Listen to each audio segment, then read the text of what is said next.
What if the healing you've been searching for has been waiting inside you all along?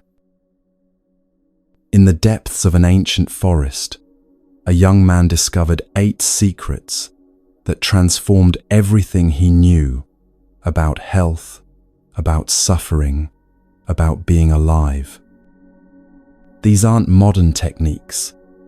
They've been whispered across centuries, practiced in monasteries, taught by masters who understood something we've forgotten. This is Kai's story, but it might also be yours. He lived in a village lost between mountains, where ancient trees stood watch and a river sang without end. He knew simple contentment, morning light on water, work that satisfied his hands, his mother's warm cooking. Then something inside him began to fade. The illness came gradually, like autumn becoming winter. Nothing helped. Not the village remedies, not prayers, not hope itself. Until the elders spoke a name. Master Yu, the hermit of legend, the one who knew the old ways of healing. Before we follow Kai on his journey, find somewhere comfortable, a soft blanket, a quiet corner, dim lights if you can. If it feels right, share in the comments where you're listening from, your city, the time of day, what brought you here tonight. Someone in Tokyo is listening at dawn, someone in London during lunch, someone in Sao Paulo before sleep. We're breathing together across this turning world. You have nowhere else to be for the next few hours. And so, with the first light of dawn, Kai left everything he knew behind.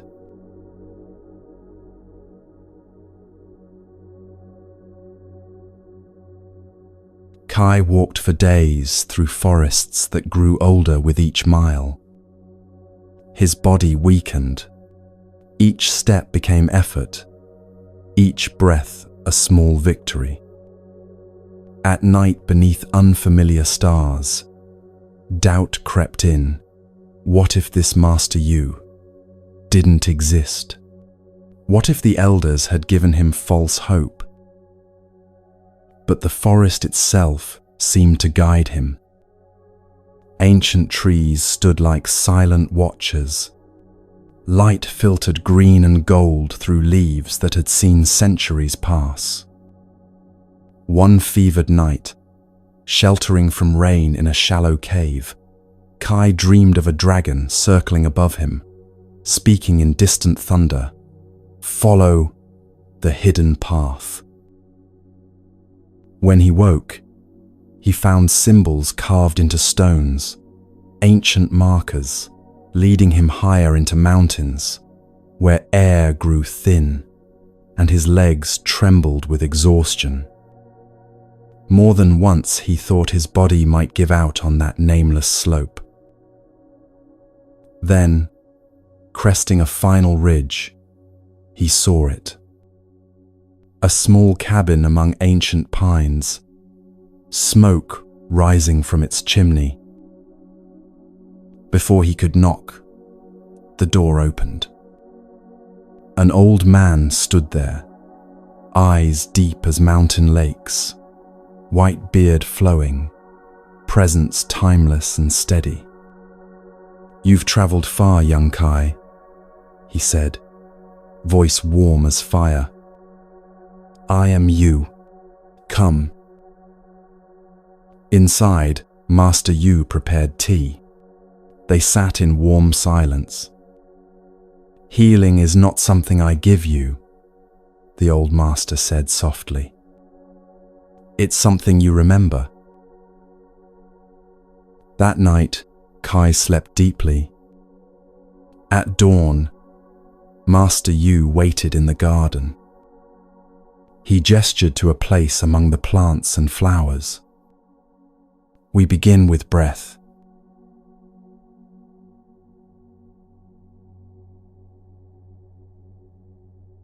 Master Yu rose with the sun and led Kai through a wooden door at the back of the cabin. Beyond it lay a garden, unlike any Kai had seen, not orderly rows of vegetables, but a living tapestry of flowers, herbs, and fruit trees, growing in wild harmony. Morning dew clung to petals. Birds sang from hidden branches. The air smelled of jasmine and fresh earth. "Sit," Master Yu said, gesturing to a smooth stone beneath a flowering plum tree. He settled onto another stone across from Kai, his movements unhurried, deliberate, as if he had all the time in the world. "The first key," the old master began, "is the simplest." He paused, eyes twinkling. "And the hardest." Kai waited, uncertain what to expect. "Tell me, Kai, how many breaths have you taken today?" The question caught Kai off guard. He opened his mouth to answer, then closed it. How many breaths? He had no idea. Dozens? Hundreds? He'd never counted, never noticed, never thought to pay attention. "I don't know," he admitted quietly. Master Yu nodded as if this was exactly the answer he'd expected. "You've been breathing since the moment you were born. Thousands upon thousands of breaths every single day. But you've never truly felt one." He leaned forward slightly. "Most people live their entire lives this way, Kai. Breathing without awareness. Alive, but not present for their own aliveness." A breeze moved through the garden, rustling leaves, carrying the scent of herbs Kai couldn't name. "Today," Master Yu said, "you will learn to breathe." Master Yu settled more deeply into his seated position, his spine straight but relaxed, hands resting gently on his knees. "Breath is the bridge between body and spirit," he said. "It's the one thing that connects your inner world to the outer world, the conscious to the unconscious, the you that thinks to the you that simply is." Kai tried to understand, but the words felt abstract, distant. "Don't try to grasp it with your mind," Master Yu said, as if reading Kai's thoughts. "Feel it with your body." He placed one hand on his own chest. "Close your eyes." Kai closed his eyes. Immediately, his other senses sharpened, the warmth of morning sun on his face, the stone cool beneath him, the symphony of bird calls surrounding them. "Breathe in through your nose." Master Yu's voice came soft and steady. "Slowly, feel the air entering your nostrils, cool and fresh. Feel it traveling down into your chest, filling your lungs. Notice your chest rising, your belly expanding." Kai inhaled. For the first time in his life, he actually paid attention to what breathing felt like, the subtle coolness at his nostrils, the expansion in his chest, the slight stretch in his ribs.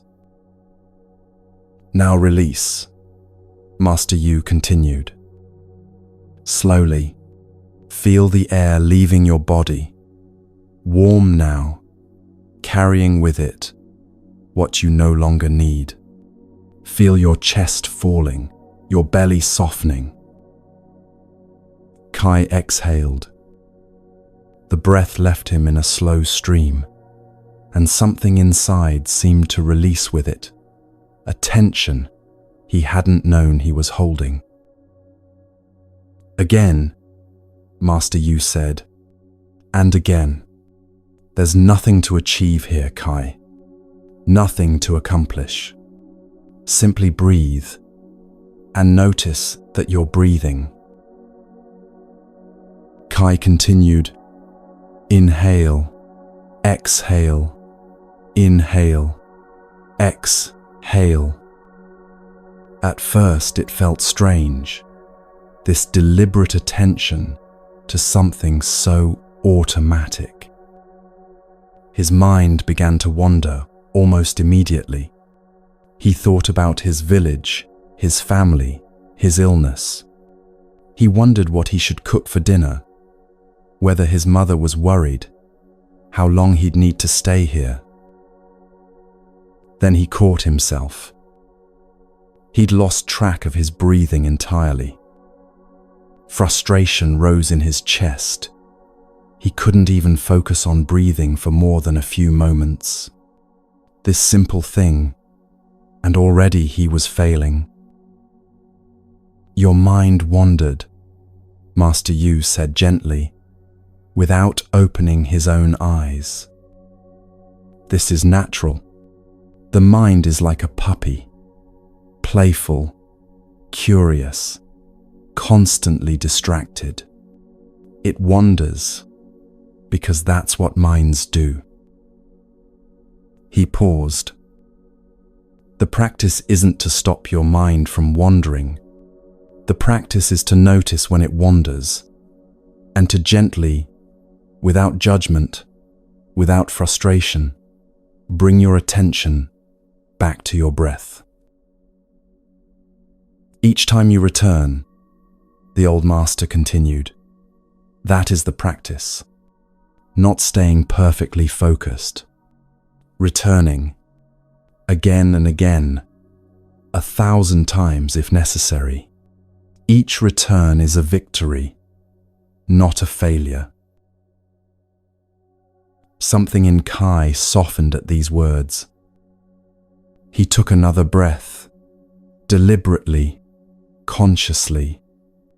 In, out. His mind wandered to his aching legs. He noticed. He returned to his breath. In, out. His mind jumped to worry about his health. He noticed. He returned. Minutes passed, or maybe hours. Kai couldn't tell. Gradually, something began to shift. The spaces between thoughts grew longer. His breathing deepened without effort. His body, which had been tense and uncomfortable, began to soften. He felt his shoulders drop away from his ears, felt his jaw unclench, felt muscles he didn't know were tight begin to release, like ice melting under warm sun. And then, unexpectedly, tears came. Not sad tears, but something else. A release, a relief, so profound, it had no words. For months he'd been fighting his illness, fighting his fear, fighting the tension in his body and the worry in his mind. Now, just breathing, just allowing himself to be exactly as he was in this moment, something ancient and knotted inside him began to loosen. The tears flowed silently down his cheeks. He didn't wipe them away. He just kept breathing. In, out, simple, present, alive. Master Yu said nothing, but Kai felt his presence, steady, compassionate, holding space for whatever Kai was experiencing without needing to fix it or explain it or make it stop. Time became strange, elastic. Kai lost track of how long they'd been sitting. The sun moved across the sky. Shadows shifted. Birds came and went. And through it all, breath, simple, constant, the most ordinary miracle. The morning had turned to afternoon, though Kai only knew this from the angle of light filtering through the plum tree's branches. He'd been breathing, simply breathing, for hours, and those hours had passed like moments. Master Yu sat beside him in complete stillness, not instructing anymore, just being present. His presence wasn't intrusive or demanding. It was like the presence of the stone Kai sat upon, or the tree above them. Simply there, steady, asking nothing. Kai's awareness began to expand beyond his own breath. He noticed the rhythm of wind moving through leaves. Wasn't that also breathing? The garden inhaling and exhaling. He noticed flowers opening toward the sun, their petals unfurling like lungs expanding. He noticed the earth beneath him, porous and alive, breathing through countless invisible spaces between soil particles. Everything was breathing. The realization didn't come as a thought, but as a direct experience, felt in his body before his mind could name it. He was breathing, yes, but he was also being breathed by the same force that moved through leaves and flowers and earth, through birds and clouds, and the vast turning world. The boundary between himself and the garden began to blur. Not in a frightening way, but in a way that felt like coming home, like remembering something he'd always known, but had forgotten. He wasn't separate from this. He'd never been separate from this. His illness, that darkness that had been stalking him for months, that heaviness in his chest and fog in his mind, it was still there. But it felt different now, lighter, not gone but somehow held differently, like a stone he'd been clenching in his fist that he could now hold loosely in an open palm. The illness wasn't him. It was something moving through him, like breath moving through lungs, like wind moving through trees, temporary, changing, not the whole truth of who he was. Master Yu finally spoke, his voice barely above a whisper, as if anything louder might shatter the delicate peace that had settled over them. Do you feel it, Kai? The aliveness in everything. Kai nodded slowly, unable to find words. This is what we forget, the old master said. We think we're separate from nature, from each other, from life itself. But breath reminds us. Every inhale is the world entering you. Every exhale is you joining the world. You and the garden, breathing together. He let silence return for several more breaths before speaking again. Tomorrow we continue, he said. Tonight, Rest in what you've discovered. Practice before you sleep. Practice when you wake. Just a few breaths, conscious and present. That's all. The healing isn't in doing something complex. It's in returning to what's simple and true. Kai sat alone in the garden as dusk painted the sky in shades of lavender and gold. Master Yu had gone inside to prepare the evening meal, but Kai wasn't ready to leave this place, wasn't ready to stop breathing consciously. He continued the practice. Inhale, exhale, notice, return. It felt different doing it alone, without Master Yu's presence, but not worse, just different. He was responsible now for his own attention, his own returning. Something fundamental had shifted in him today, though he couldn't quite name what. It wasn't that his illness had vanished. His body still felt weak, still carried the marks of months of sickness. But the fear had loosened its grip. The desperate, grasping quality of his suffering had softened into something he could meet with breath, with presence, with a kind of gentle curiosity rather than panic.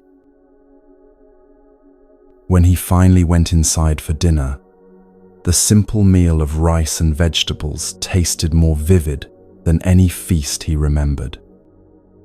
He ate slowly, breathing between bites, present for each flavor and texture. That night, lying on the thin mat Master Yu had prepared for him, Kai continued to breathe. Consciously, gratefully.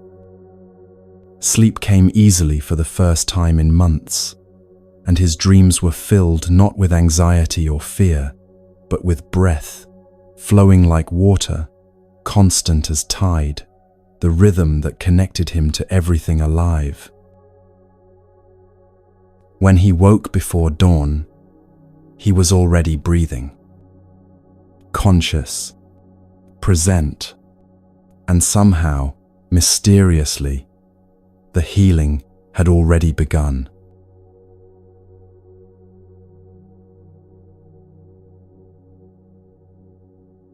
Kai woke in darkness, the world still and silent.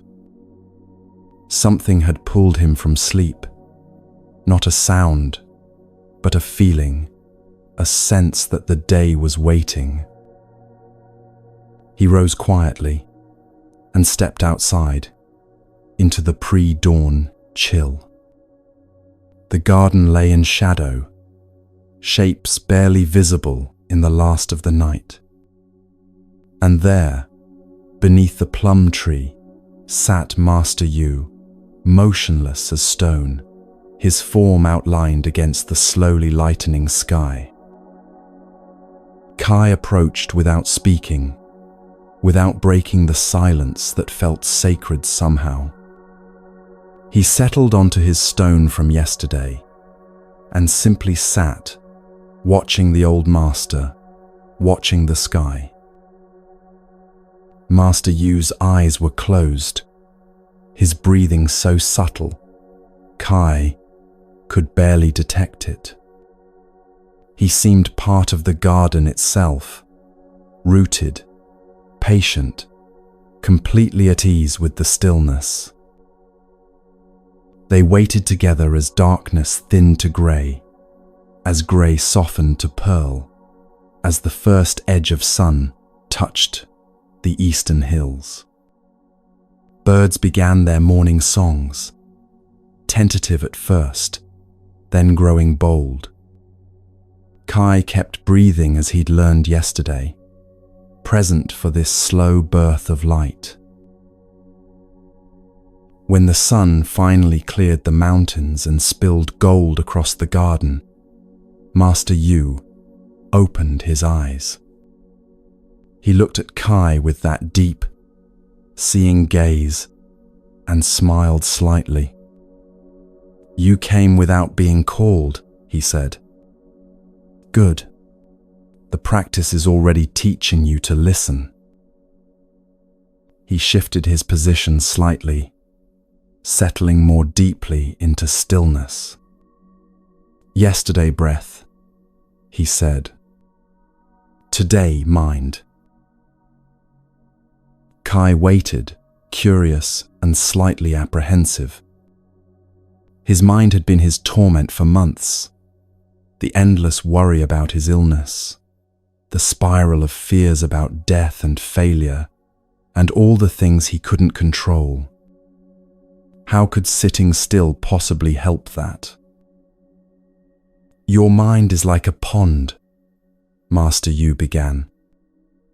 "Right now it's stormy, wind whipping the surface, waves crashing, everything turbulent and confused. You can't see the bottom. You can't see clearly at all." He paused, letting this image settle. "We're not going to fight the storm.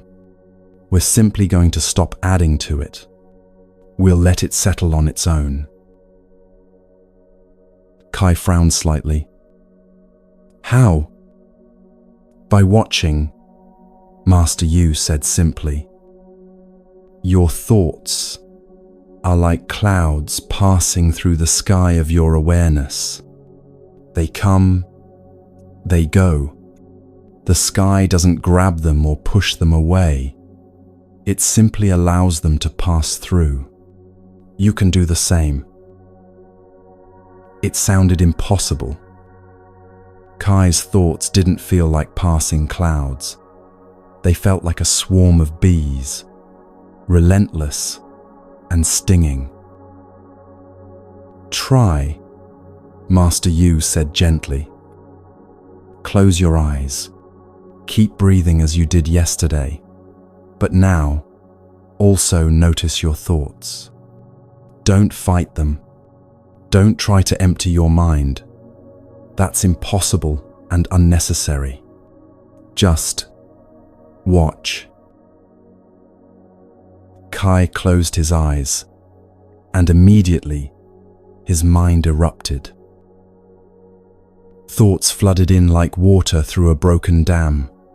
Worry about his family, wondering if his mother had enough firewood, remembering he'd promised to help repair his neighbor's roof before he left, anxiety about his illness, fear that this meditation thing wouldn't work, concern that he was wasting time, hunger, an itch on his nose, wondering how long they'd sit here, memory of a girl from his village who used to smile at him, regret that he never spoke to her, worry again, always worry.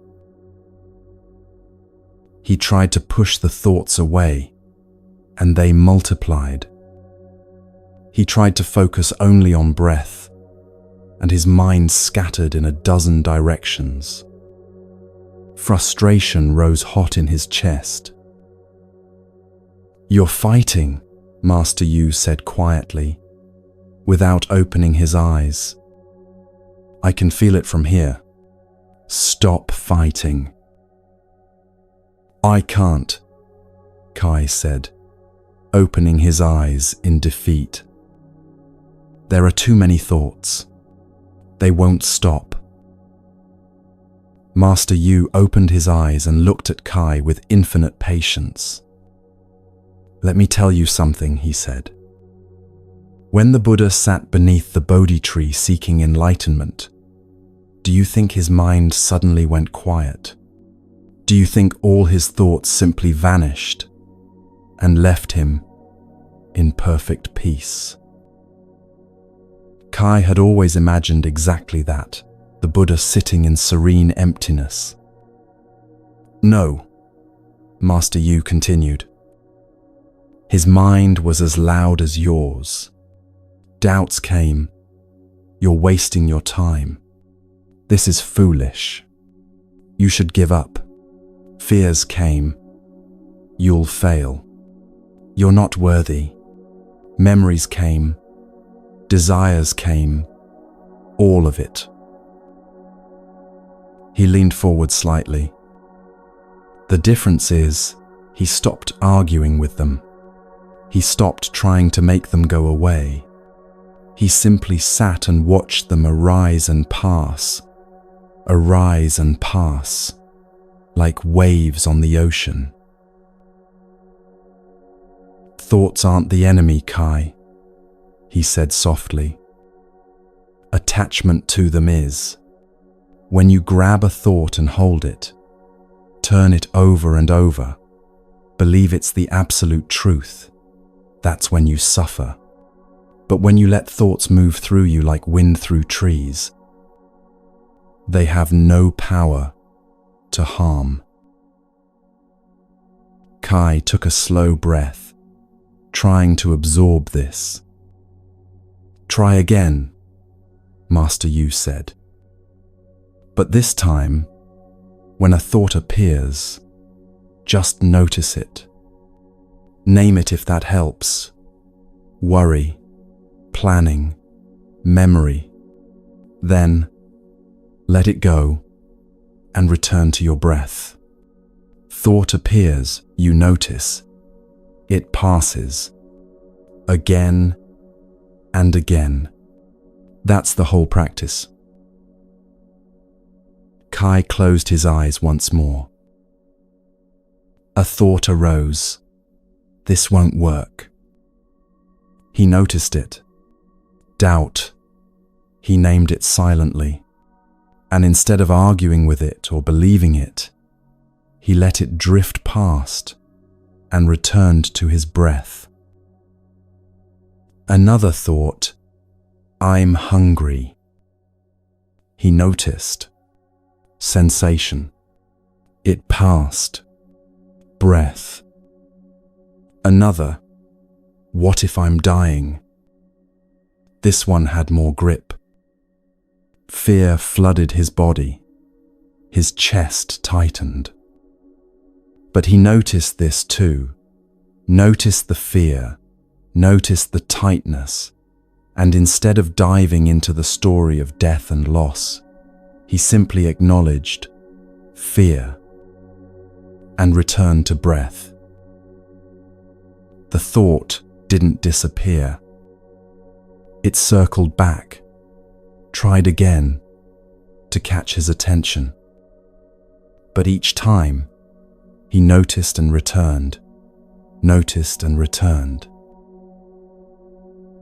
Slowly, gradually, something began to shift. Minutes became an hour, though Kai had no sense of time passing. The sun climbed higher. Warmth spread across his face and shoulders.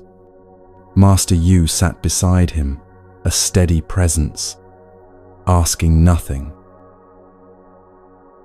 Thoughts continued to arise, planning, worrying, remembering, imagining. But the spaces between thoughts grew longer. His breathing deepened. His body softened into the stone beneath him. And then, without warning, it happened. A gap. A moment between thoughts where there was simply awareness. No content, no story, no worry, or plan, or memory. Just pure, open, spacious presence. It lasted perhaps 3 seconds, maybe less. But in those seconds, Kai touched something vast, a silence that wasn't empty but full, a stillness that held everything, a peace that had no opposite. Then thoughts returned. What was that? Did I do it right? Will it happen again? But even these thoughts felt different now, softer somehow, less solid, like they were written on water instead of carved in stone. Kai opened his eyes, and tears were flowing down his cheeks again. He looked at Master Yu, who was watching him with quiet understanding. The old master didn't smile or congratulate or make any fuss. He simply nodded once, a small acknowledgement that yes, Kai had glimpsed something real. They sat together in silence as morning became midday, as shadows shortened and birds fell quiet in the heat. Kai didn't try to recapture that gap between thoughts. He simply continued the practice, noticing, returning, and found that the practice itself was enough. When Master Yu finally stood, his movements were slow and careful, like someone surfacing from deep water. Kai rose too, his legs stiff from sitting, his mind clearer than it had been in months. They prepared lunch together in the small kitchen, working in companionable silence. Kai chopped vegetables with deliberate attention, noticing the sound of the knife, the texture of each carrot and radish, the way his hands moved. Everything felt more vivid, more present, as if a film had been wiped from his eyes. They ate slowly, still without speaking. Kai noticed that the silence between them wasn't awkward or empty. It was full, rich, with shared understanding. They were communicating without words, present for each other, and for the simple act of eating. After the meal, as they washed dishes, Master Yu finally spoke. "The mind is like a muscle," he said, handing Kai a clean bowl to dry. "It learns stillness slowly, through patient repetition. What you touch today, that gap, that peace, it's always there, beneath the noise. You don't create it through meditation. You simply learn to recognize it." He dried his hands on a cloth and turned to Kai. "Practice this each morning," he said. "Sit, watch your thoughts, return to breath. Some days will feel easy. Some days your mind will be wild as a storm. Both are fine. The practice is in showing up, not in achieving some perfect state." That evening, after a simple dinner of rice and steamed greens, Kai sat alone in the garden as twilight settled over the mountains. He closed his eyes and began again, breathing, noticing, returning. It was harder without Master Yu beside him. His thoughts seemed louder, more insistent, more likely to pull him into stories and worries. But he stayed with it, patient with himself, remembering that each return was the practice, not the staying. When he finally opened his eyes, stars had appeared overhead, bright and countless. He felt tired, but it was a good tiredness, the tiredness of honest work, of attention fully given. Sleep that night came from a deep pool of peace.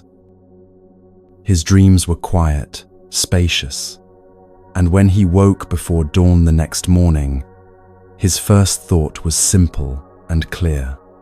Time to sit.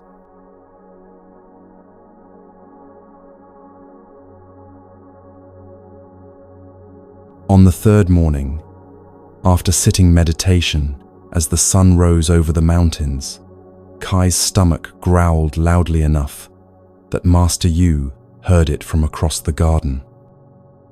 The old master's face broke into a smile, the first truly playful expression Kai had seen from him. He laughed, a warm sound like water over stones. "Your body is speaking," he said. "We should listen." He stood and brushed dirt from his robe. "Come," he said, gesturing for Kai to follow. "Let me show you my other garden." They walked around the side of the cabin to an area Kai hadn't yet explored. There, tucked against the slope of the mountain and sheltered by tall pines, lay a sprawling vegetable garden, unlike any Kai had seen in his village. It wasn't planted in neat, orderly rows. Instead, everything grew together in what looked like beautiful chaos: tomatoes climbing beside beans, squash sprawling beneath fruit trees, herbs scattered throughout like green lace. Bees moved lazily from flower to flower. A small stream ran along one edge, providing water. Everything thrived in wild harmony, each plant supporting the others. "This is where your healing truly lives," Master Yu said, walking between the plants with obvious affection. He bent to examine a cucumber vine, his fingers gentle on the leaves. "Food is medicine, Kai, the most powerful medicine we have." He straightened and looked at Kai directly. "But most people eat poison mindlessly, not because the food itself is poison, but because they consume it without awareness, without gratitude, without presence. They eat while distracted, while worried, while rushing to the next thing, and so even good food cannot nourish them properly." Kai thought of his own eating habits back in the village, shoveling rice into his mouth while talking, barely tasting anything, eating because it was time to eat rather than because his body called for nourishment. "Today," Master Yu said, "you'll learn to eat as if your life depends on it, because it does." Master Yu moved through the garden with the ease of long familiarity, pausing at different plants and inviting Kai to look closely at each one. "This is bok choy," he said, running his hand over the smooth green leaves. "It cools internal heat, supports healthy digestion. Your body has been running hot with illness. This will help." He moved to a patch of leafy greens Kai didn't recognize.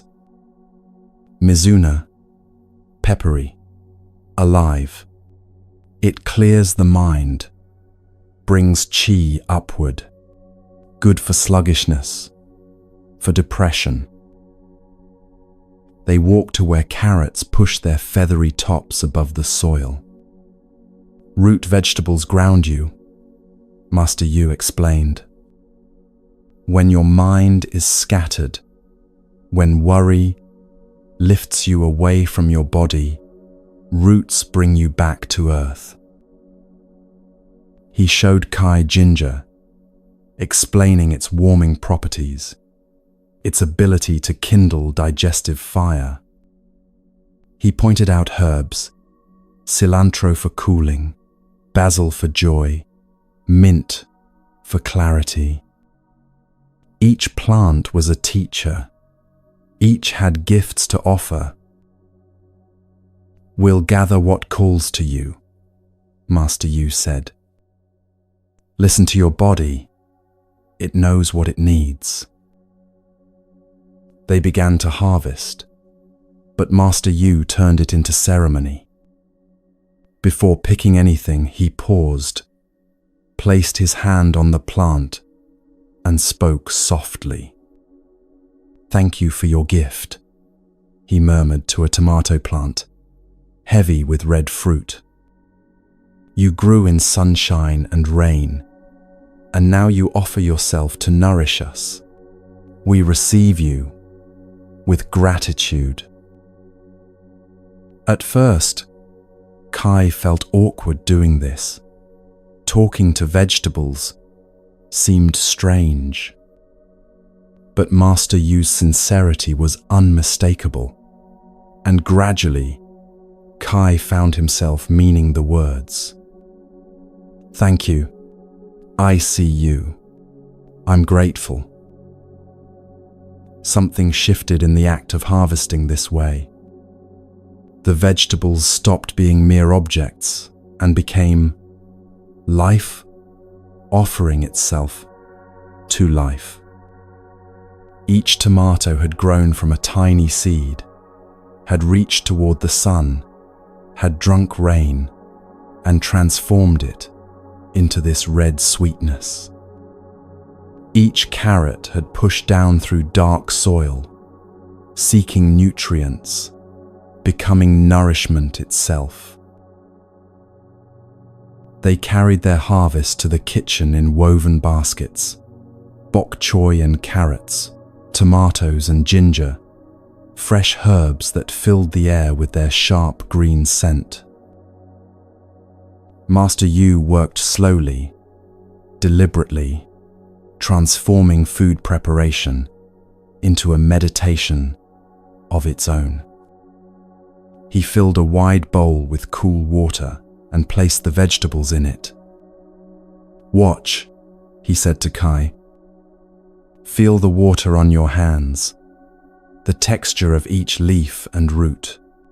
Notice the colors. How many shades of green can you see? How does the red of a tomato differ from the orange of a carrot?" Kai washed the vegetables with attention he'd never brought to the task before. The bok choy leaves felt smooth and cool, slightly waxy. The carrots were rough with earth, and washing them revealed bright orange beneath the dirt. The water turned cloudy with soil, and Kai marveled at how soil and water and sun had conspired to create food. Chopping was the next meditation. Master Yu handed Kai a knife, well worn, perfectly balanced, and showed him how to cut with precision and care. "Listen to the sound," he said, as his own knife moved through a carrot with a clean, crisp snap. "Notice the smell that's released when you cut herbs. That's their essence, their medicine, being offered to the air." Kai chopped slowly, paying attention to each cut. The knife through bok choy made a softer sound than the knife through carrot. Slicing ginger released a sharp, warming fragrance that cleared his sinuses immediately. Cutting tomatoes, he watched their seeds and juice spill onto the cutting board, bright and alive. "Cooking is alchemy," Master Yu said, as he lit a fire in the small stove. "We take the elements, earth in the vegetables, water to cook them, fire to transform them, air to carry their steam, and we create nourishment. We're participating in the transformation of life itself."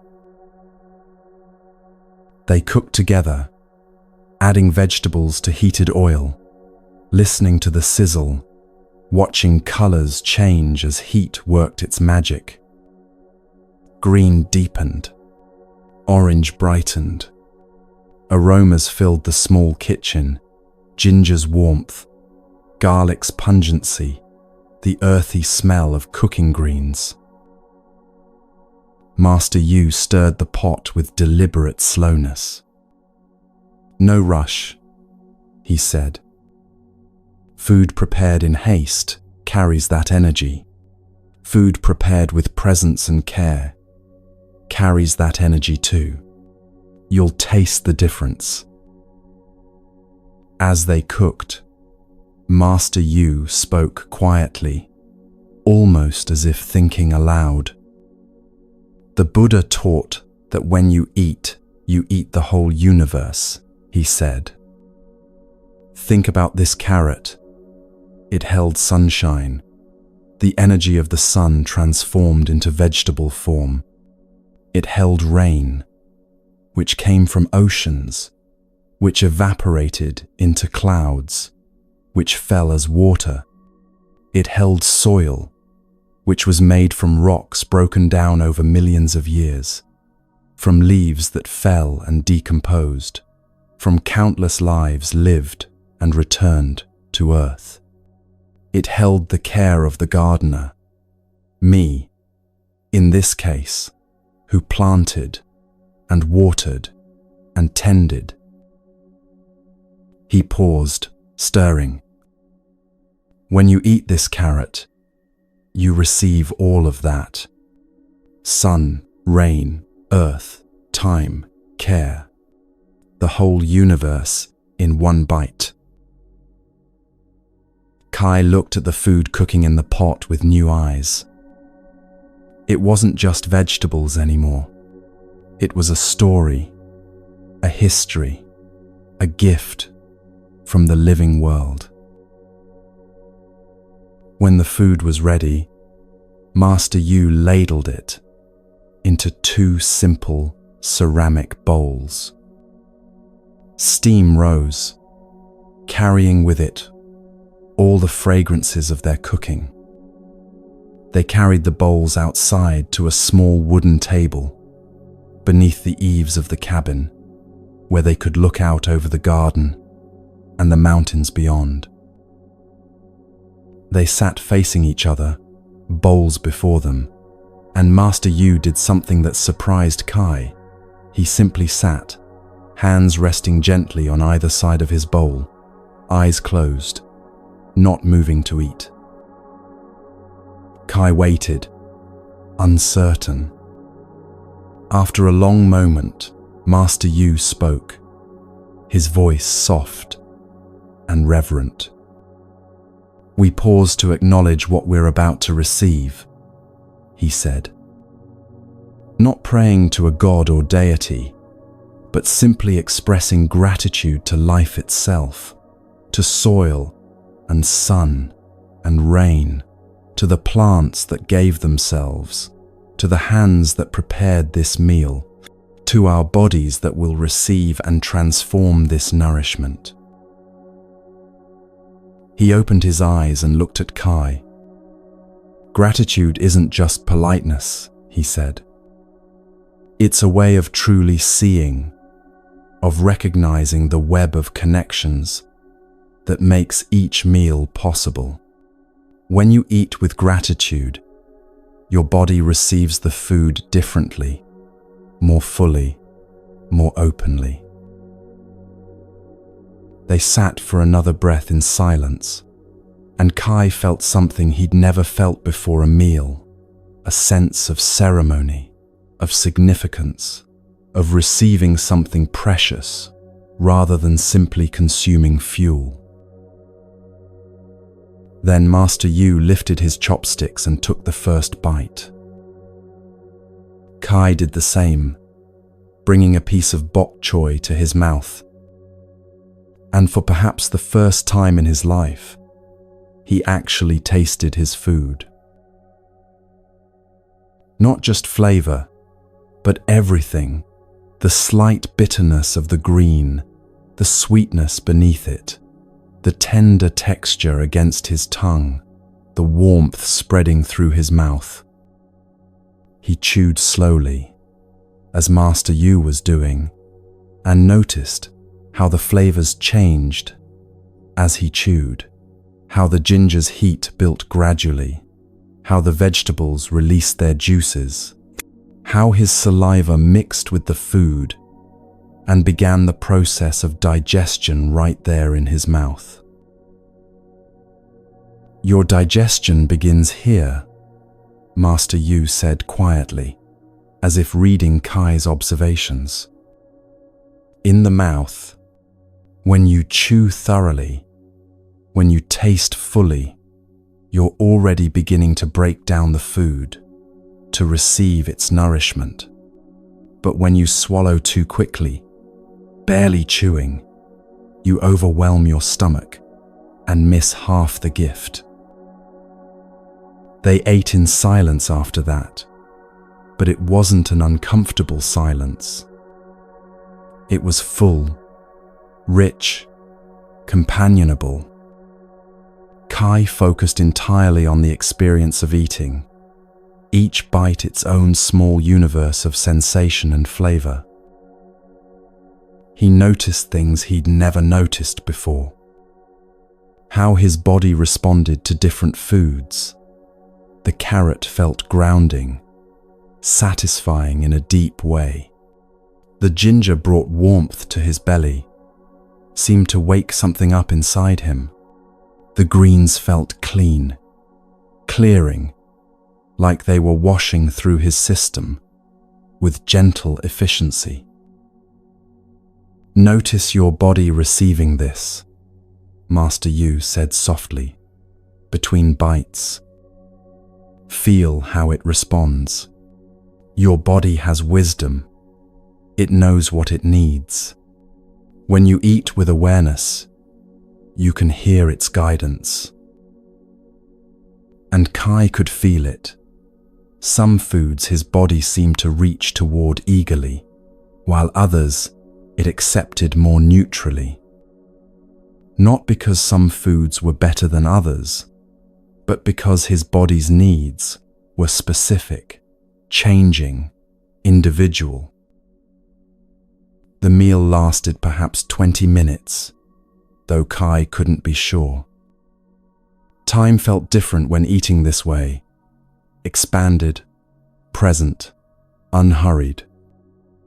When his bowl was empty, he felt satisfied, but not overly full, a sense of completion rather than the stuffed, uncomfortable feeling he often experienced after eating in the village. They sat together after finishing, not rushing to clear the bowls or move to the next task.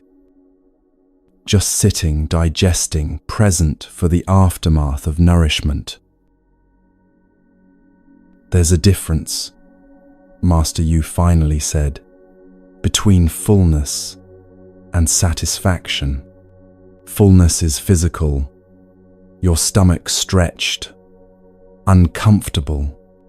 Satisfaction is something else, your body truly nourished, your needs met. When you eat mindfully, you learn to recognize satisfaction before you reach uncomfortable fullness." After a while, they stood and walked slowly through the garden, moving to aid digestion. The afternoon sun warmed Kai's shoulders, and he noticed how different his body felt now, compared to an hour ago, energized but calm, nourished in a way that went beyond just having food in his stomach. "That rice we ate," Master Yu said as they walked, "came from a farmer in the valley. Someone I'll never meet planted those seeds, tended those paddies, harvested that grain. The water that grew it came from rain that came from the ocean, that came from evaporated lakes and rivers across the world. The minerals in the soil came from rocks broken down over eons. Everything is connected. He paused by the tomato plants, touching a ripe fruit gently. When you eat with this awareness, each meal becomes a reminder that you're not separate from the world. You're woven into it, fed by it, part of its great cycling and recycling of energy and matter. Kai felt this truth settle into him not as an intellectual concept, but as lived experience. His body was literally made from food, from sunshine transformed by plants, from water cycling through the atmosphere, from soil that had once been mountains. He was earth eating earth, water drinking water, the universe tasting itself. Over the days that followed, each meal became a practice. Kai learned to cook, to prepare food with the same meditative attention he brought to breathing and sitting. He learned to listen to his body's subtle signals, what it needed each day, which foods called to him, when he'd had enough. His body began to change visibly. Color returned to his skin, which had been pale and grey for months. His eyes brightened, regaining the clarity that illness had dimmed. He felt energy returning, not the frantic, anxious energy of before, but a steady, grounded vitality that allowed him to work in the garden, to practice his breathing and meditation, to move through each day with presence. Master Yu watched this transformation with quiet satisfaction. "Food is medicine," he said one evening, as they prepared dinner together. But only when received with awareness, with gratitude, with presence. "You're not just eating better food now, Kai. You're eating differently, and that makes all the difference." Kai understood now that eating wasn't just about survival or even health. It was about relationship with the earth that grew his food, with the elements that made it possible, with his own body that transformed food into life, with the mystery of existence itself that allowed any of this to happen at all. Each meal was communion. Each bite was gratitude made tangible. And with each conscious, present moment of eating, he was weaving himself more deeply into the fabric of the living world.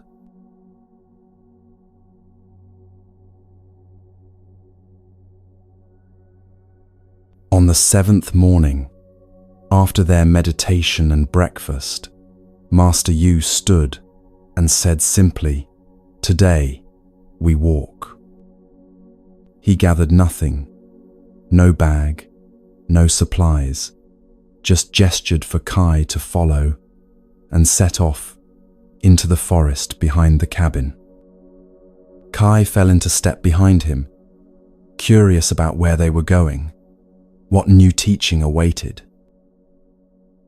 They walked in silence through ancient pines, their footsteps soft on the needle-covered path. The forest was cool and green, dappled with morning light that filtered through the canopy. Birds called from high branches, and somewhere in the distance, Kai heard a sound he couldn't quite identify, a constant murmur, like wind, but different. As they walked deeper into the forest, the sound grew louder, clearer. Not wind, water.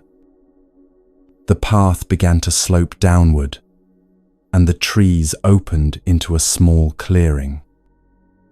There, flowing over smooth stones, worn by centuries of passage, was a stream, its water so clear Kai could see every pebble on the bottom, every flash of sunlight catching the current.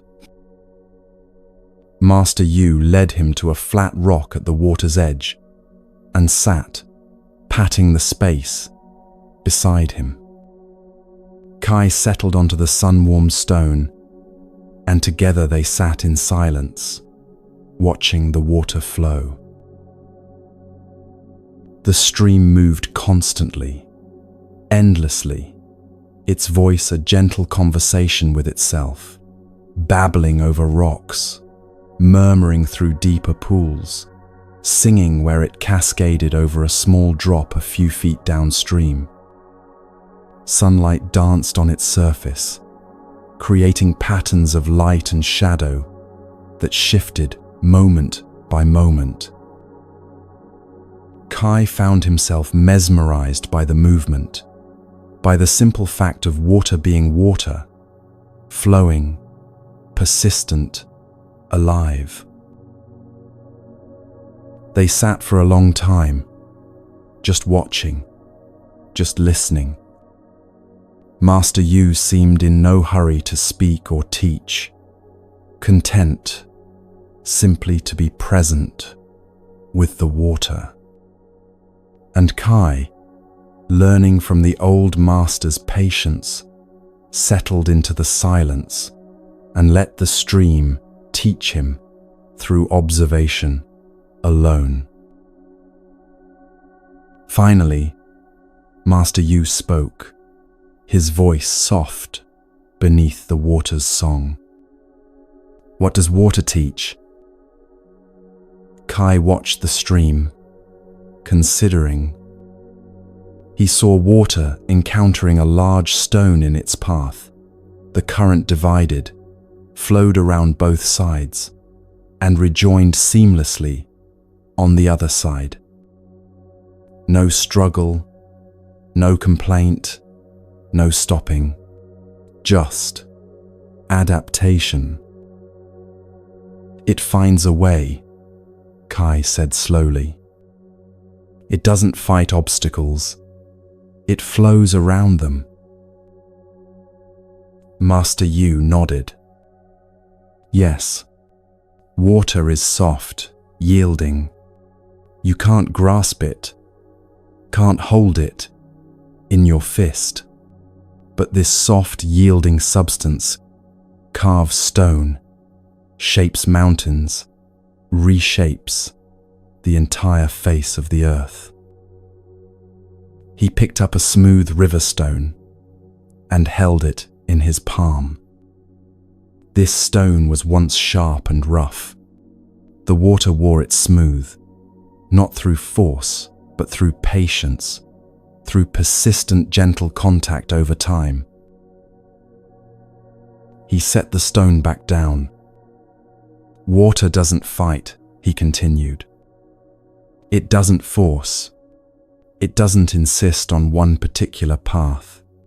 It simply flows, always downward, always seeking, always finding the way forward. Kai watched a leaf float by, carried effortlessly on the current. Your body, Master Yu said, is mostly water. 70% water, flowing through vessels, nourishing every cell. You are a river, Kai, not a stone. He looked at the young man with gentle directness. But when did you last flow? When did you last move with ease, without resistance, without fighting yourself and the world? The question landed in Kai's chest with unexpected weight. He realized he'd been rigid for so long, rigid with fear about his illness, rigid with anxiety about the future, rigid in his body and his mind, always bracing against the next difficulty. Watch the water, Master Yu said. Breathe with it. Kai watched, breathing slowly. He let his breath synchronize with the rhythm of the stream, the inhale matching its constant forward movement, the exhale matching its release over stones and through pools. As he breathed with the water, something began to soften in him. He felt the rigidity he'd been carrying, the way he'd been holding himself together through sheer force of will, like a dam holding back a river. And he felt how exhausting that was, how much energy it took to stay rigid, to resist the natural flow of things. Water showed him another way, not weak, but flexible, not passive, but responsive, not fighting, but working with what is. The ancient teachers said, "Nothing in the world is softer than water, yet nothing is better at overcoming the hard and strong," Master Yu quoted softly. This is because nothing can compete with water in softness. He paused, letting Kai absorb this. Your illness made you hard, defensive, tight, but hardness breaks under pressure. Water never breaks. It yields, it flows, it adapts, and in adapting, it survives and eventually prevails. They sat in silence again, breathing, watching, learning from the endless patient movement of water over stone. Then Master Yu stood and began removing his outer robe. "Come," he said simply. Kai looked at him, uncertain. "Come into the water," Master Yu clarified, already stepping toward the stream's edge. To understand water, you must be in water. Kai stood, removed his own robe, and followed the old master to the stream's edge. Master Yu stepped in without hesitation, and Kai did the same. The cold hit him like a shock. Mountain water, barely warmed by the sun, flowing directly from snowmelt higher up. His breath caught, his muscles tensed involuntarily, every cell suddenly awake and alert. But Master Yu was already moving deeper, the water rising to his knees, then his thighs. Kai followed, gasping slightly as the cold climbed his body, but also feeling something else, an aliveness, a tingling vitality that spread through him with the cold. Master Yu began to move through the water, his movements slow and graceful. He didn't walk normally. He flowed, letting the current inform his movement, working with it rather than against it.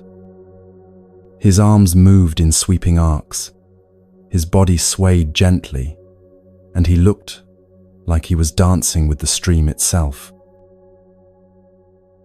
"Don't fight it," he called to Kai over the sound of flowing water.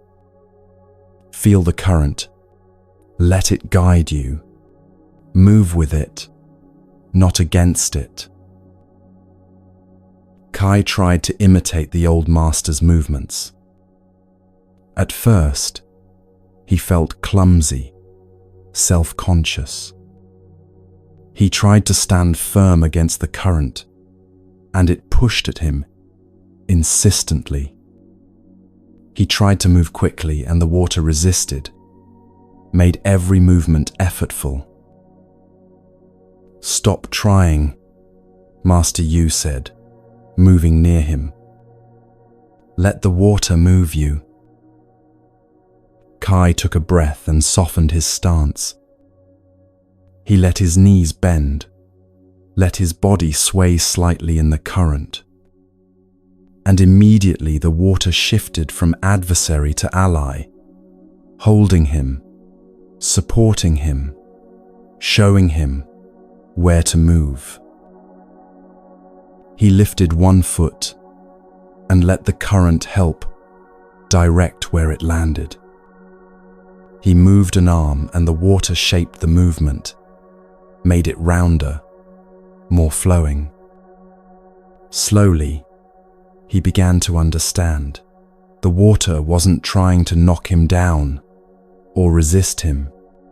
It was teaching him to move differently, to let go of force and control, and find a different kind of strength in yielding. As he moved, something began to happen in his body. All the tension he'd been carrying in his shoulders, his neck, his jaw, his belly, began to release. The cold water seemed to wash it away, dissolve it, carry it downstream and away from him.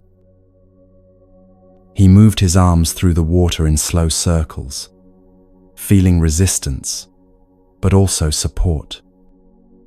He bent and swayed, letting the current show him how to be flexible, how to yield without collapsing, how to be soft without being weak. And then, unexpectedly, joy bubbled up in him. He started to laugh, not at anything in particular, just from the pure pleasure of being in cold water on a warm day, of moving freely, of feeling alive in his body in a way he hadn't felt in so long. Master Yu laughed too, a sound of delight, and splashed water toward Kai playfully. Kai splashed back, and for a few moments they played like children, sending arcs of water toward each other, the spray catching sunlight and creating tiny rainbows. This too was teaching, Kai realized, learning to be playful, to take joy in simple things, to not be so serious and heavy all the time. The water held no judgment about his clumsiness, or his laughter, or anything else. It simply flowed, accepted him, moved with him, taught him through direct experience what words could never convey. They stayed in the water until Kai's fingers pruned and his lips turned faintly blue, until he was thoroughly cold and thoroughly alive. Emerging from the stream onto the sun-warmed rocks felt like being born. Water streamed off his body, and his skin tingled everywhere, every nerve, awake and singing. Energy flowed through him, not frantic energy, but vital, clean, clear energy, like the stream itself. They didn't towel off or hurry back to the cabin. They simply walked slowly through the forest in their wet clothes, letting the sun and air dry them gradually. Kai felt lighter than he had in months, as if the water had washed away not just physical dirt, but something heavier, some burden he'd been carrying without knowing it.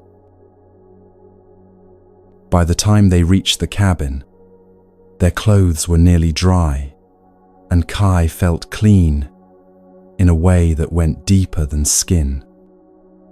He felt fluid, flexible, renewed, as if he'd left an old, rigid version of himself in the stream and emerged as someone softer, more yielding, more alive.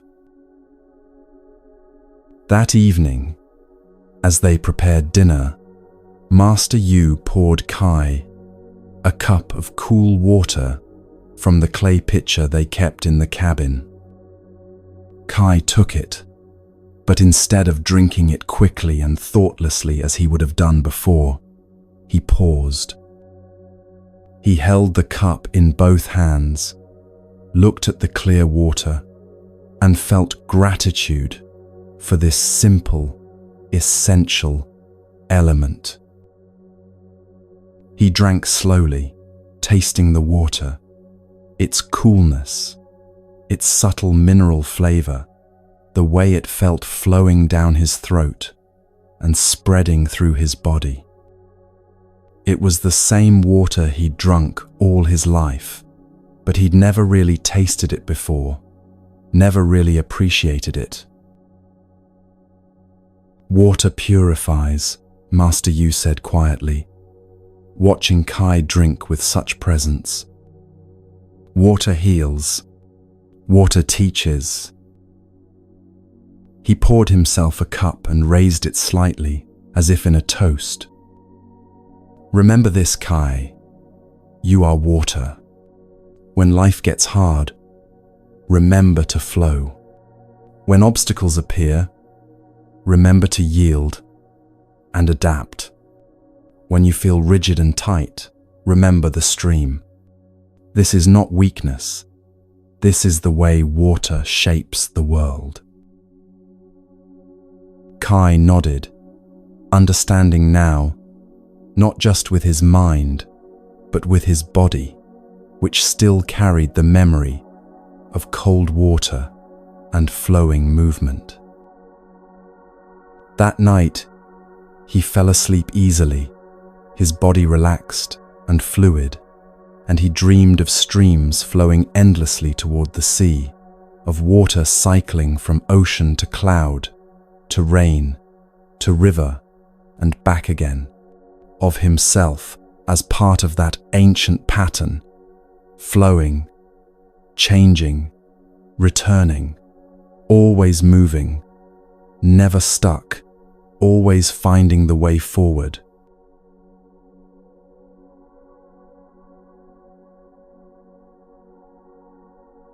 Kai woke in darkness to sounds he couldn't identify. Not birds, too early for that. Not wind. The air was still.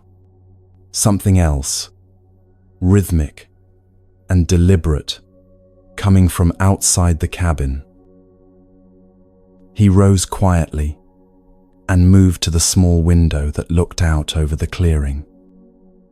Pre-dawn light was just beginning to soften the eastern sky, turning it from black to deep blue, and in that dim light, Kai saw Master Yu. The old master stood in the center of the clearing, and he was moving. Not walking, not exercising, in any way, Kai recognized something else entirely. His body flowed through forms that seemed to be part dance, part martial art, part prayer. One arm swept upward in a wide arc while the other descended. His weight shifted from foot to foot with liquid grace. He turned slowly, his movements so smooth they seemed to have no beginning or end, just continuous flowing from one position to the next. His body moved like water, like wind through trees, like clouds drifting across sky. There was no strain in his face, no effort visible in his limbs, just ease, just presence, just movement for its own sake. Kai stood transfixed at the window, watching. In the growing light, Master Yu's white hair and beard seemed to glow, and his movements created shapes in the air that felt ancient, sacred, as if he was writing something in a language older than words. The old master's hands described circles and spirals. His spine curved and straightened like a willow in gentle breeze. One leg lifted slowly, hung suspended for a moment in perfect balance, then settled back to earth as the other began to rise. Everything coordinated with his breathing. Kai could see his chest expanding and contracting, could almost feel the rhythm of it, even from a distance. This wasn't exercise. This was something else. Meditation in motion, the body itself becoming prayer, movement, as a way of being fully present in the world. Kai watched until the sun cleared the mountains and filled the clearing with golden light, and still Master Yu moved, tireless and serene, completely absorbed in the practice. Master Yu completed a final sequence, arms gathering inward to his center, then pressing down gently toward the earth, and stood in stillness. His eyes, which had been softly focused on nothing in particular, shifted and found Kai watching from the window. The old master smiled and beckoned. Kai didn't hesitate. He stepped outside into the cool morning air, barefoot, still in the simple clothes he'd slept in. Master Yu waited in the clearing, patient as always, not hurried or impatient, despite having been moving for what must have been nearly an hour. "Your body wants to move," Master Yu said, as Kai approached. "Let it." Kai looked uncertain. "I don't know how to do what you were doing," he admitted. "You don't need to know," Master Yu replied. "Your body already knows. It's carried you your whole life, walking, running, climbing, working. Movement is natural to it. We've just forgotten how to move with awareness, with presence, with joy." He gestured for Kai to stand beside him, facing the rising sun. "We'll start simply," he said. "Just breathing and moving together. Let your breath guide your body." Master Yu raised both arms slowly in front of him, palms up as he inhaled. The movement was unhurried, deliberate, as if he was lifting something precious. When his arms reached shoulder height, he paused for a moment, then lowered them as he exhaled, palms turning down, pressing gently toward the earth. "Try," he said simply. Kai imitated the movement, raising his arms as he breathed in. Immediately he felt awkward, self-conscious. His arms felt stiff, jerky. He wasn't sure how high to raise them or how fast to move. His breath and movement fell out of sync almost immediately. "Don't think so much," Master Yu said gently. "The body remembers things the mind has forgotten. Trust it." He demonstrated again, and this time Kai watched more carefully, not trying to memorize the exact angle of the arms or the precise timing, but trying to feel the quality of the movement, the spirit of it. They moved together, arms rising on the inhale, lowering on the exhale. Again and again, finding a rhythm. Gradually, Kai's movements became a little smoother, a little less forced. He stopped trying to do it right and simply allowed his arms to float up and down with his breath.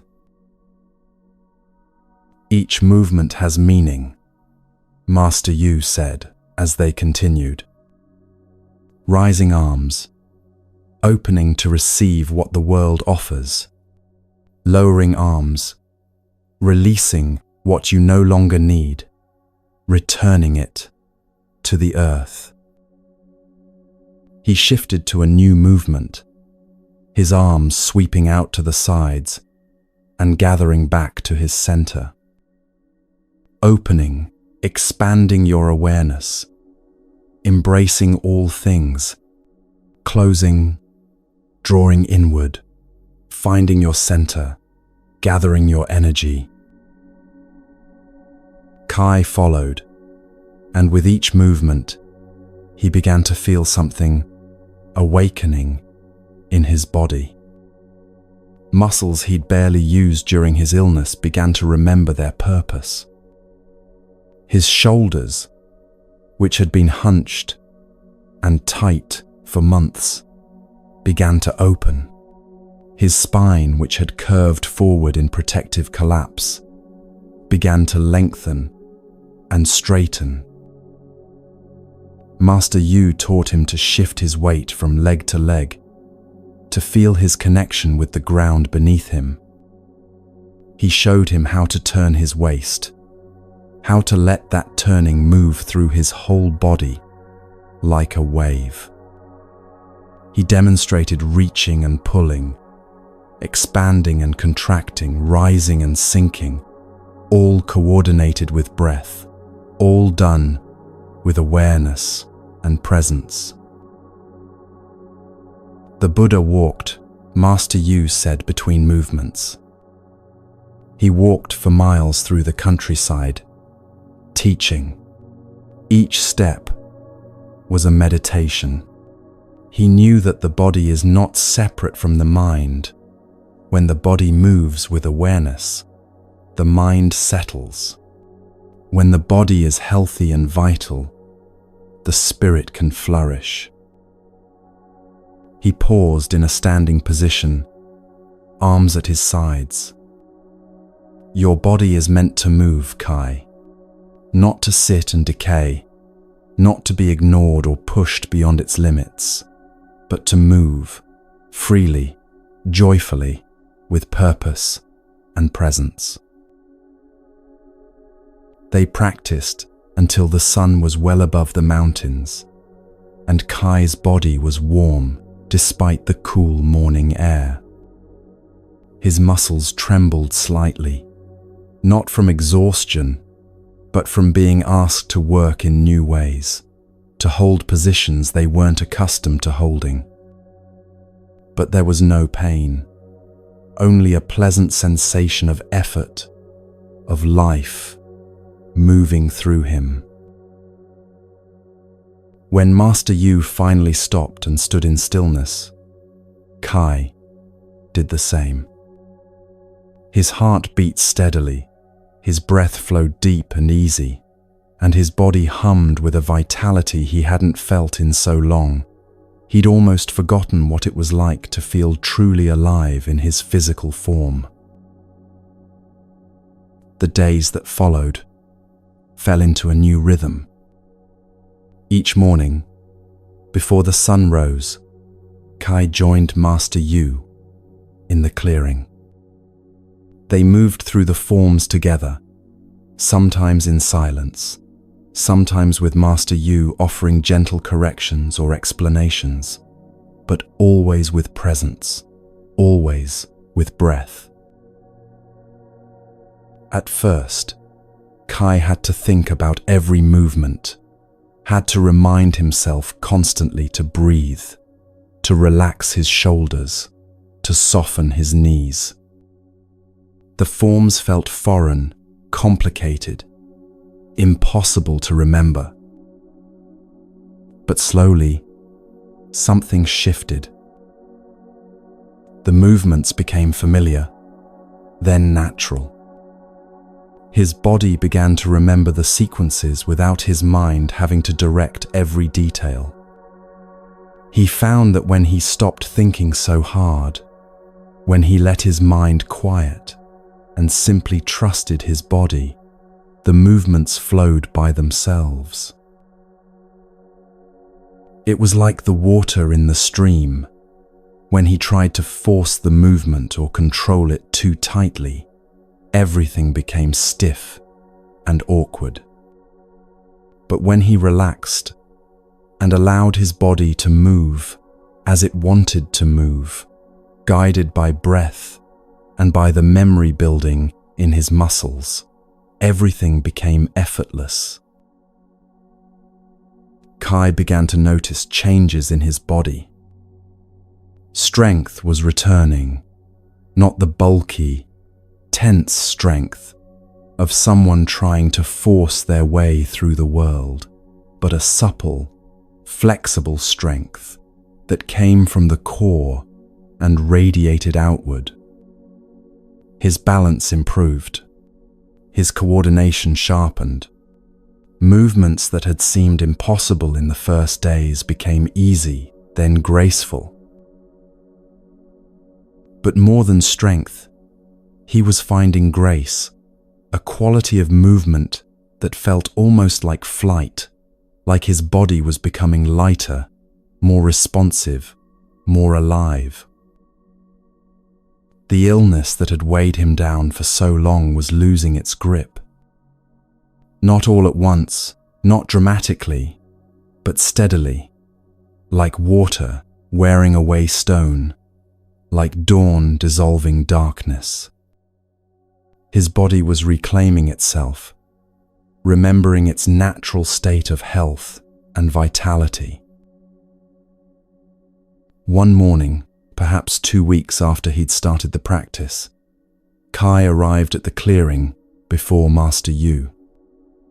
He stood in the center, feeling the earth beneath his bare feet, watching the last stars fade as dawn approached.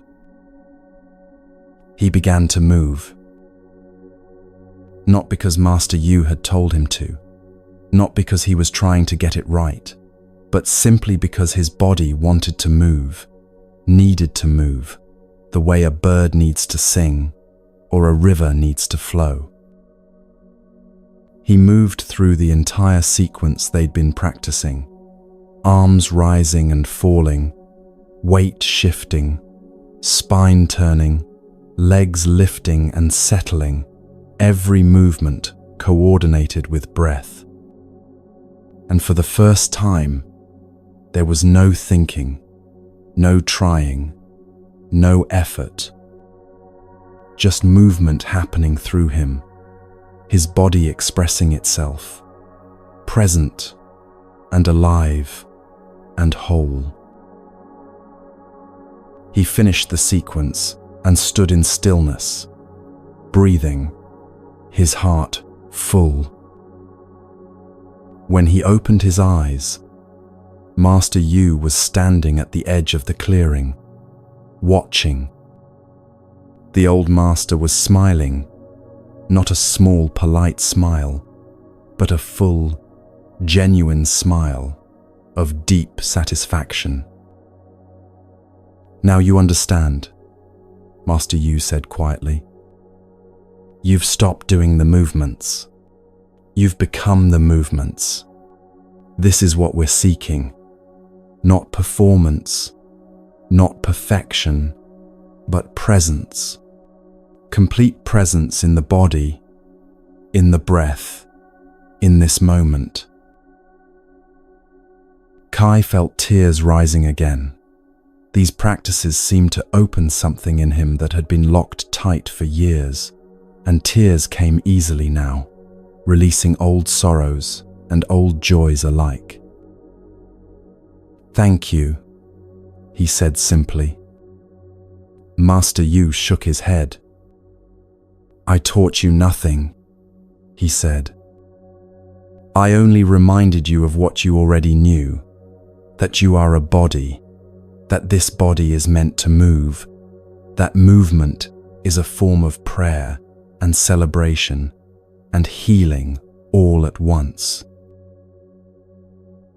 Movement became part of Kai's daily rhythm, as essential as breathing or eating. Each morning he practiced the forms, and each morning they felt different, Some days powerful and energizing, some days soft and meditative, some days challenging and humbling. He discovered that different movements served different needs. When he felt scattered or anxious, slow grounding movements that kept his weight low and his connection to earth strong would settle him. When he felt sluggish or heavy, movements that reached upward and expanded his chest would energize him. When he felt disconnected from his body, simple walking meditation, slow, deliberate steps with complete attention would bring him back. His body had become a teacher, not just something to be commanded or ignored. It told him what it needed, and he had learned to listen, not with his mind, but with direct felt awareness. This wasn't exercise in the way he'd understood it before, not something to be endured or pushed through, not a punishment for the body or a way to force it into some ideal shape. This was relationship, conversation, partnership between his awareness and his physical form. And in that relationship, Kai found joy. The simple joy of being embodied, of having a body that could move and stretch and flow. The joy of strength returning, of health rebuilding itself from the inside out. The joy of standing on the earth in the morning light and moving simply because movement felt good, felt right, felt like what bodies were meant to do. One evening, as they sat together after dinner, Master Yu said, "You move differently now, not just in the morning practice, but all the time. When you walk to the garden, when you prepare food, when you simply cross a room, you move with awareness, with grace. This is not separate from the other practices. This is all one practice, being fully present in your body, in your breath, in your life." Kai understood. The breathing, the meditation, the mindful eating, the lessons from water, the movement practice, none of these were isolated techniques to be mastered and set aside. They were all aspects of the same fundamental teaching. Wake up, pay attention, be present, live fully in this body, in this moment. That night, Kai lay on his sleeping mat, feeling his body in a way he never had before, not as an object he inhabited, not as something separate from his essential self, but as the very means through which he experienced life, through which he touched and was touched by the world. His body, which had been ill and weak, was healing. But more than that, he was discovering it for the first time, not as a problem to be solved or a vehicle to be maintained, but as a living, breathing, moving expression of existence itself. And in that discovery, there was freedom and joy and a coming home he hadn't known he needed.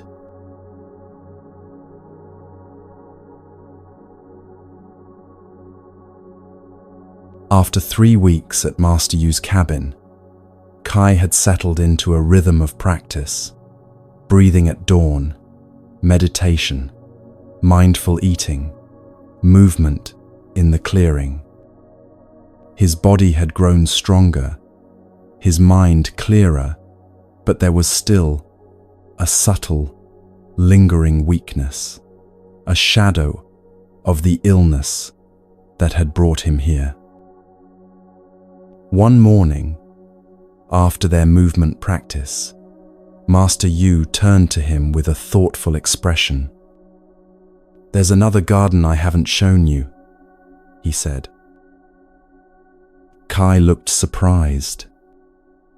He thought he'd explored every corner of Master Yu's mountain home: the vegetable garden, the clearing, the path to the stream. What had he missed?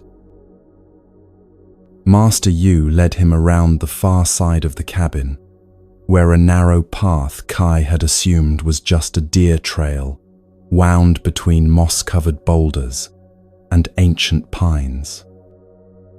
They walked single file, pushing aside low branches, stepping over roots, climbing slightly upward along the mountain slope. Then the path opened, and Kai stopped, breath catching. Before him lay a garden, unlike anything he'd ever seen, a hidden paradise tucked into a natural amphitheater of rock and trees. But this wasn't a vegetable garden or a flower garden in any conventional sense.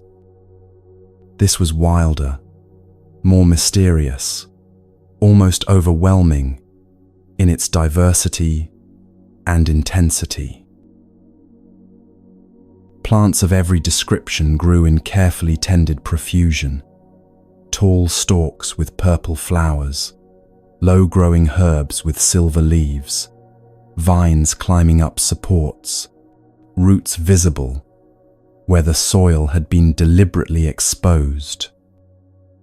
Some plants Kai recognized from the forest, but most were completely unfamiliar, brought here from distant places, cultivated with obvious care and knowledge.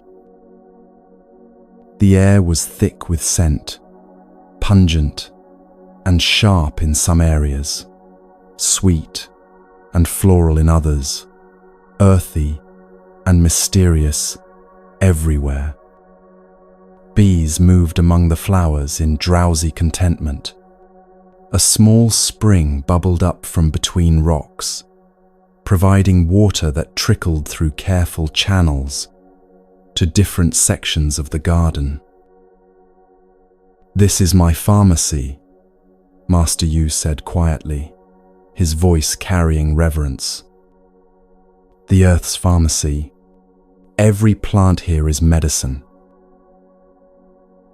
He stepped forward into the garden, and Kai followed, overwhelmed by the sheer abundance of life, the complexity of growing things, all serving purpose, beyond beauty alone.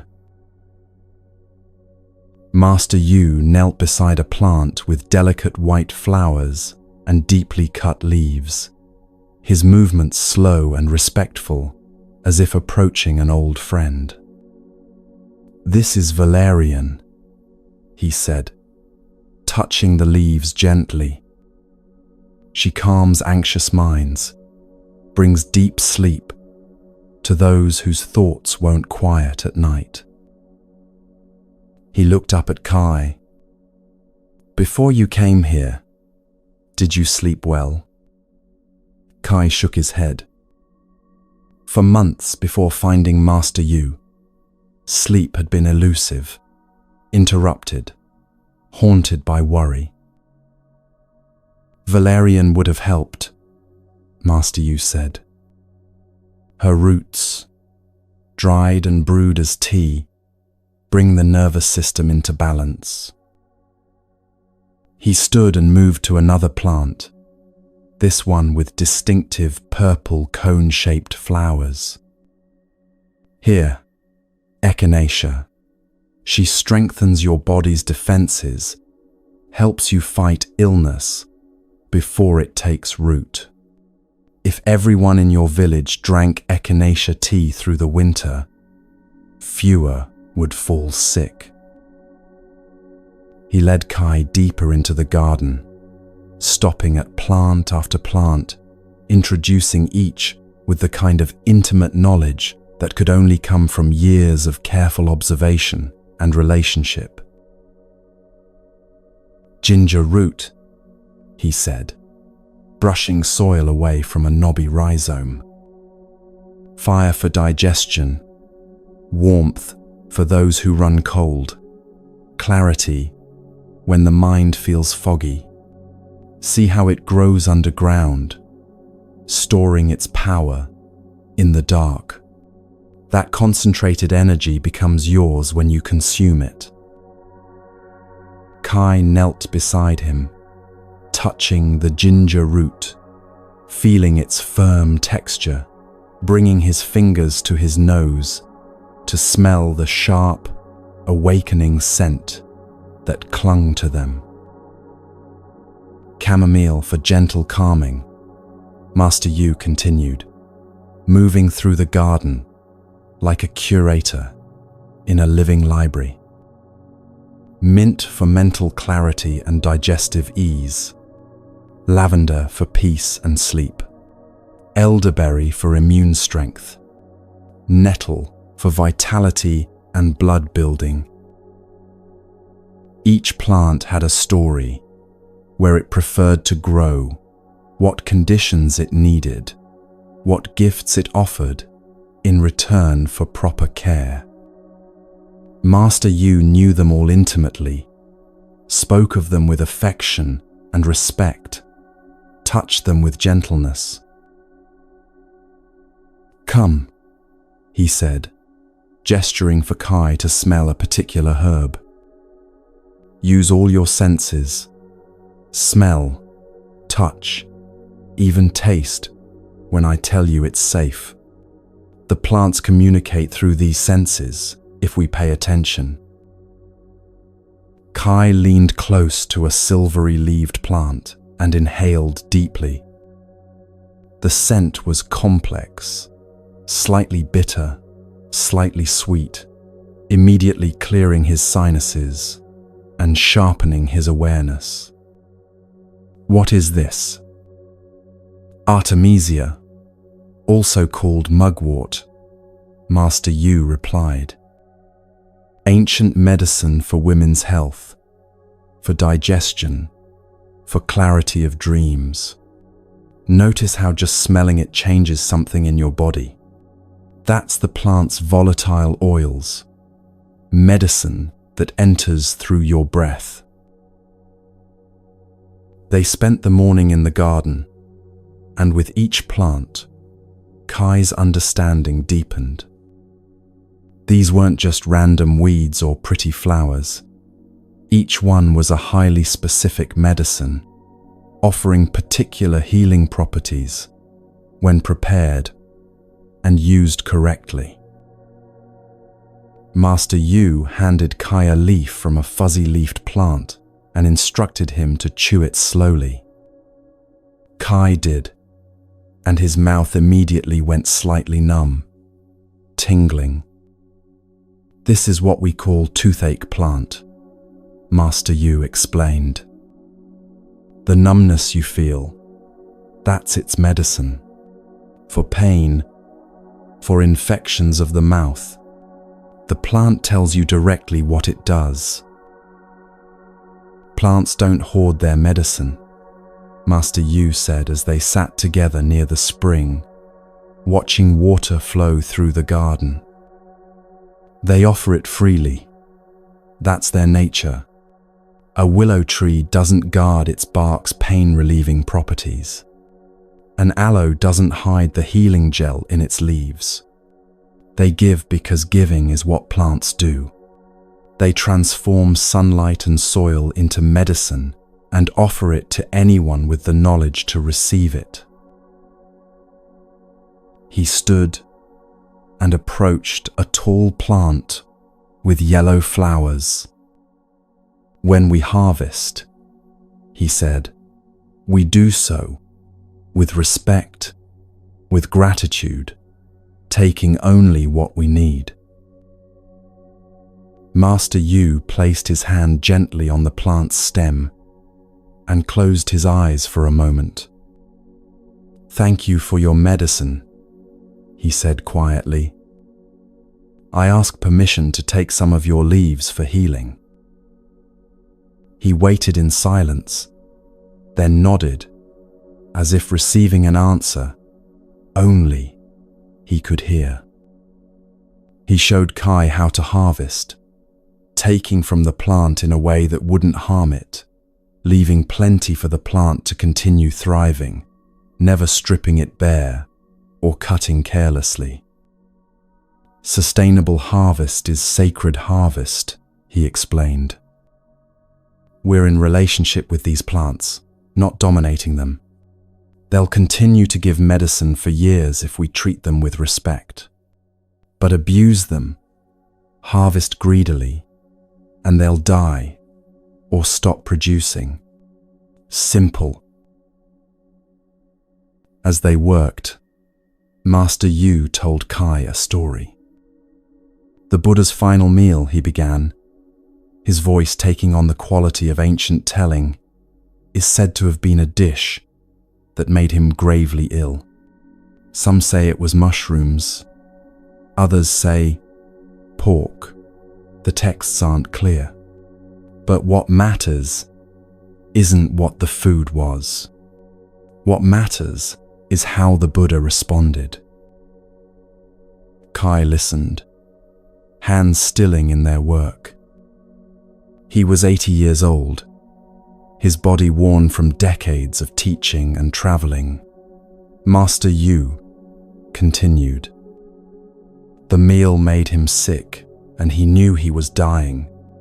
But his final teaching wasn't about blame or regret.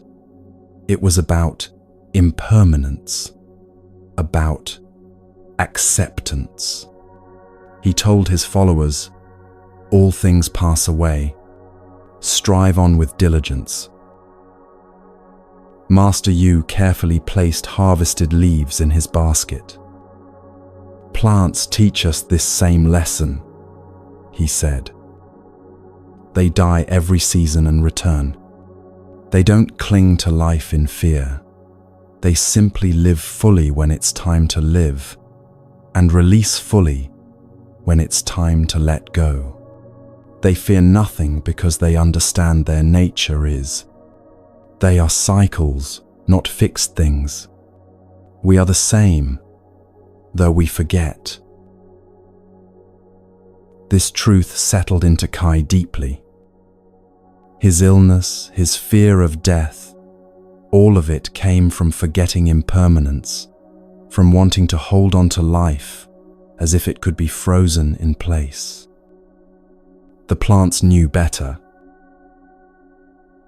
Back in the cabin's small kitchen, Master Yu began teaching Kai how to prepare the harvested plants into usable medicine. Each method served a different purpose, extracted different properties from the plants. "For tea," he explained, placing dried leaves in a ceramic pot, "we use hot water to extract water-soluble compounds, vitamins, minerals, some of the lighter plant chemicals." He poured steaming water over chamomile flowers and covered the pot. "We steep, not boil. Too much heat destroys some of the medicine." He showed Kai how to make tinctures, soaking roots and leaves in alcohol to extract compounds that water alone couldn't reach. How to make poultices by crushing fresh herbs and applying them directly to skin for wounds or inflammation. How to mix herbs with oil or beeswax to create healing salves. "This is alchemy," Master Yu said as they worked, grinding dried roots with mortar and pestle. Taking what the earth provides and transforming it into concentrated healing. But the real alchemy happens in your body. These plant compounds, interact with your cells, your organs, your systems in ways we're only beginning to understand. He brewed a specific tea for Kai, a blend chosen precisely for the symptoms of his illness.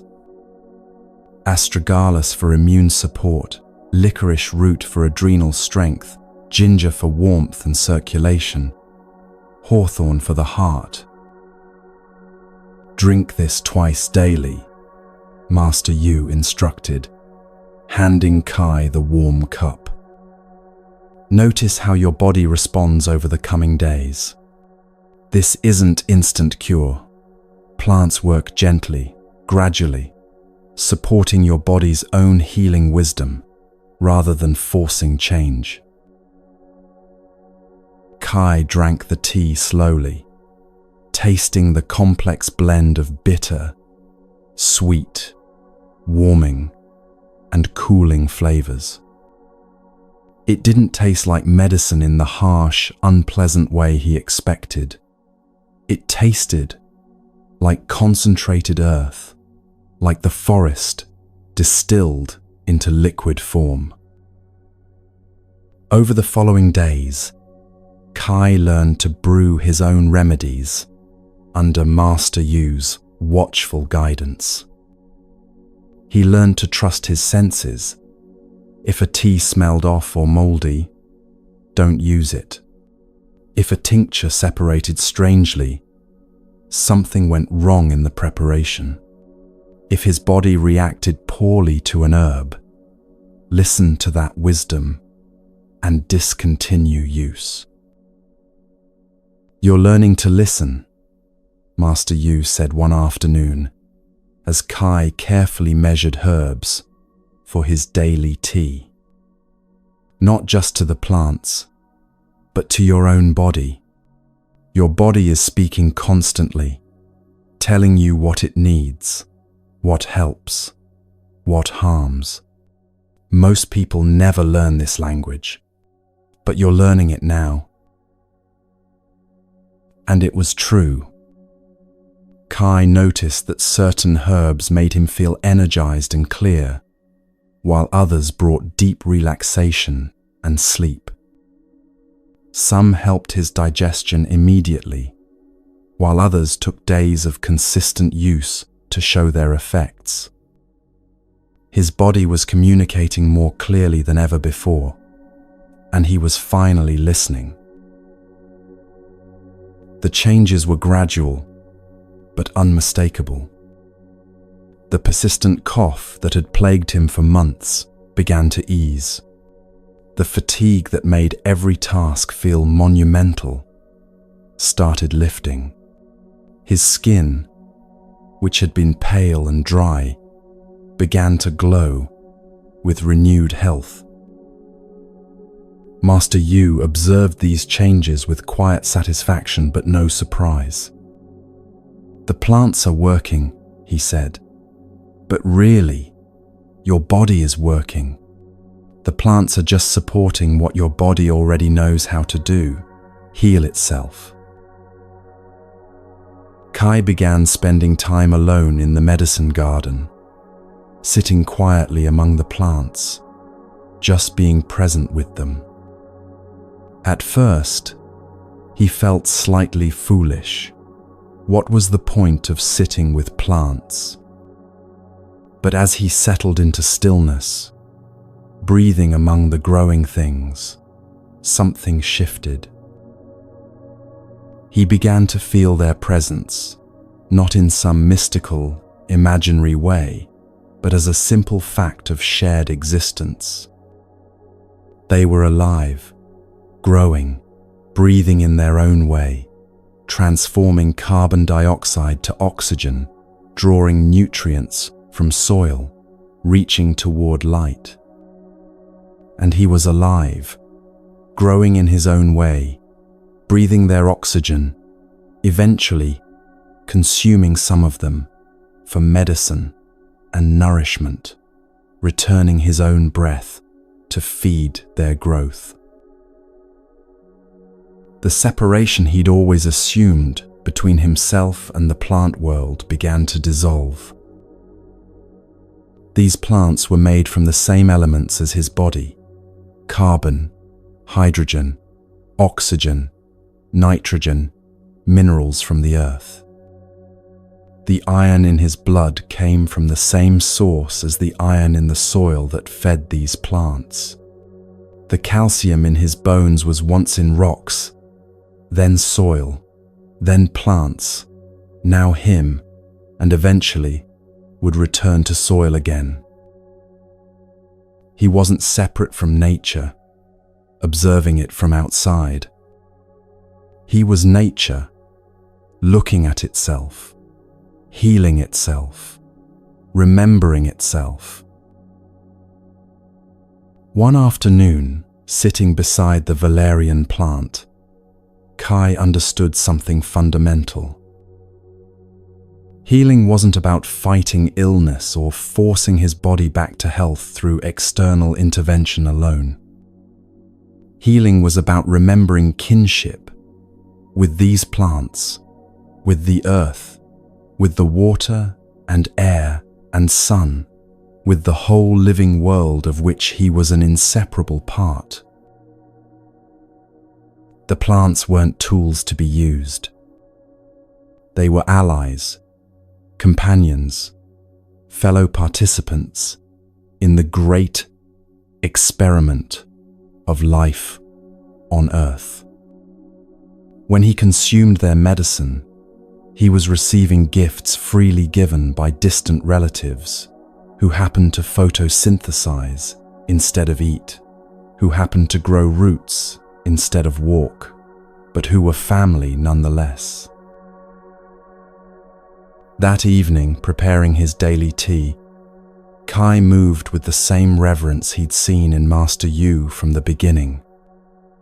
He thanked each herb as he added it to the pot, not speaking to some imagined plant spirit, but simply acknowledging the gift of its medicine, the generosity of its existence, the mystery of how dried leaves could help heal a human body. "You understand now," Master Yu said, watching him work. "The medicine isn't just in the plants. It's in the relationship, in the attention, in the gratitude and respect. A person who takes herbs mindlessly, seeing them as mere chemicals, receives some benefit. But a person who takes herbs with awareness, with gratitude, with recognition of kinship, they receive the full medicine, which includes, but transcends, the physical compounds." Kai drank his tea that night with complete presence, feeling it flow through his body, supporting his healing, connecting him to soil and sun and rain, and the patient wisdom of plants who had been offering medicine to humans for thousands of years before he was born, and would continue for thousands of years after he returned to Earth. And in that connection, he found healing deeper than the mere absence of illness. He found belonging, and that belonging was medicine for wounds he hadn't known he carried.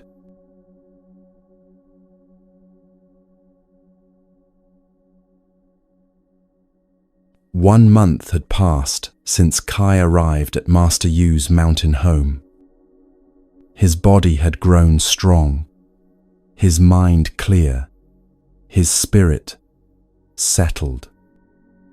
But Master Yu sensed there was one more teaching Kai needed before his healing would be complete.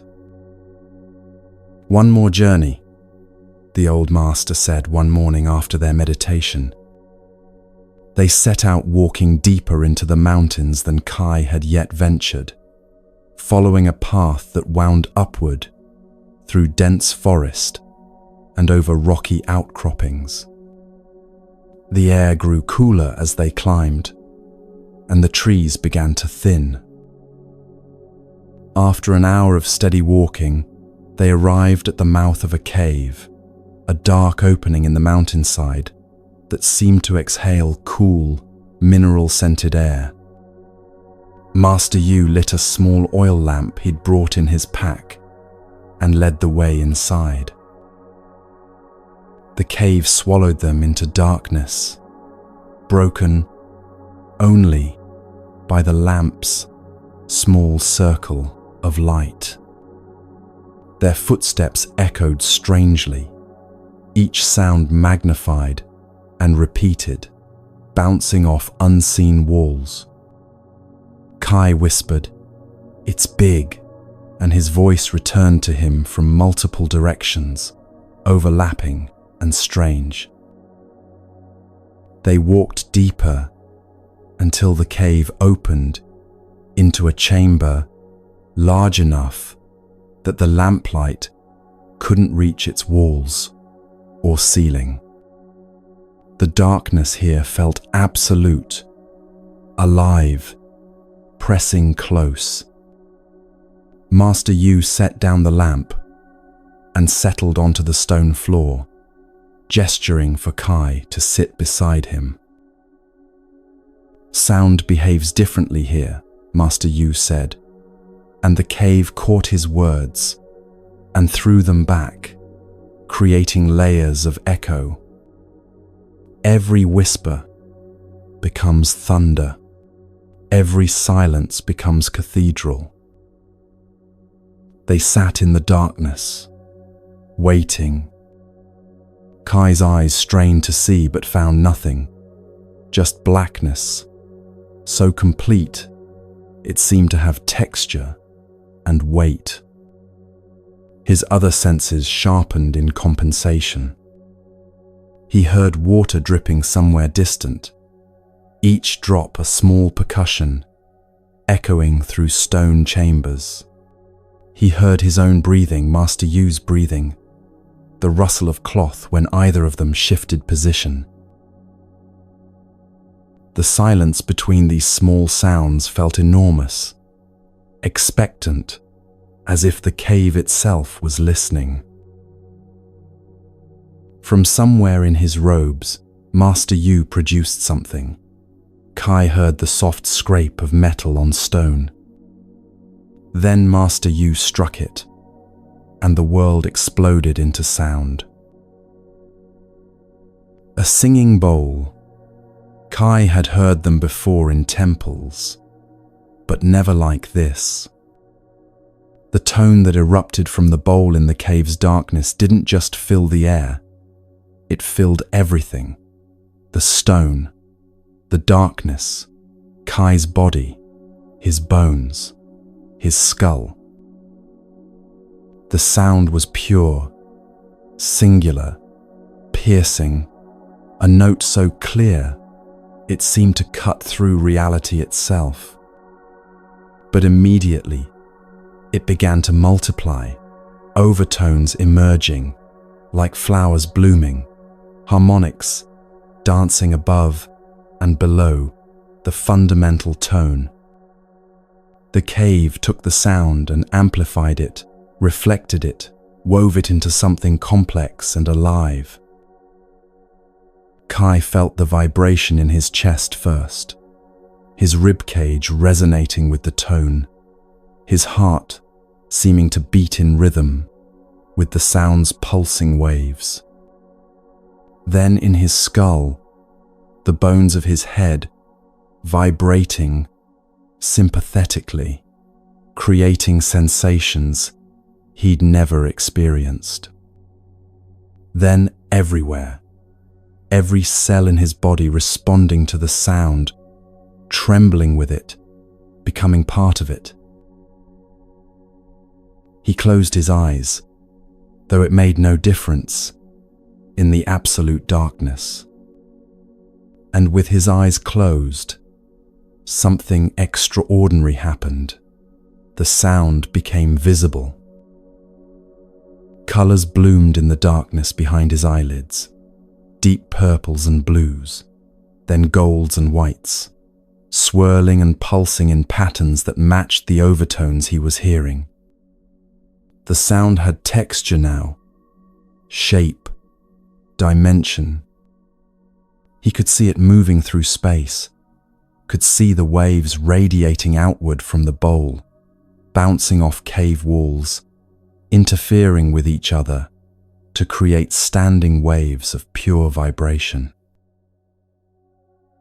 Energy moved through him with the sound, not his energy, but the sound's energy, or perhaps there was no difference.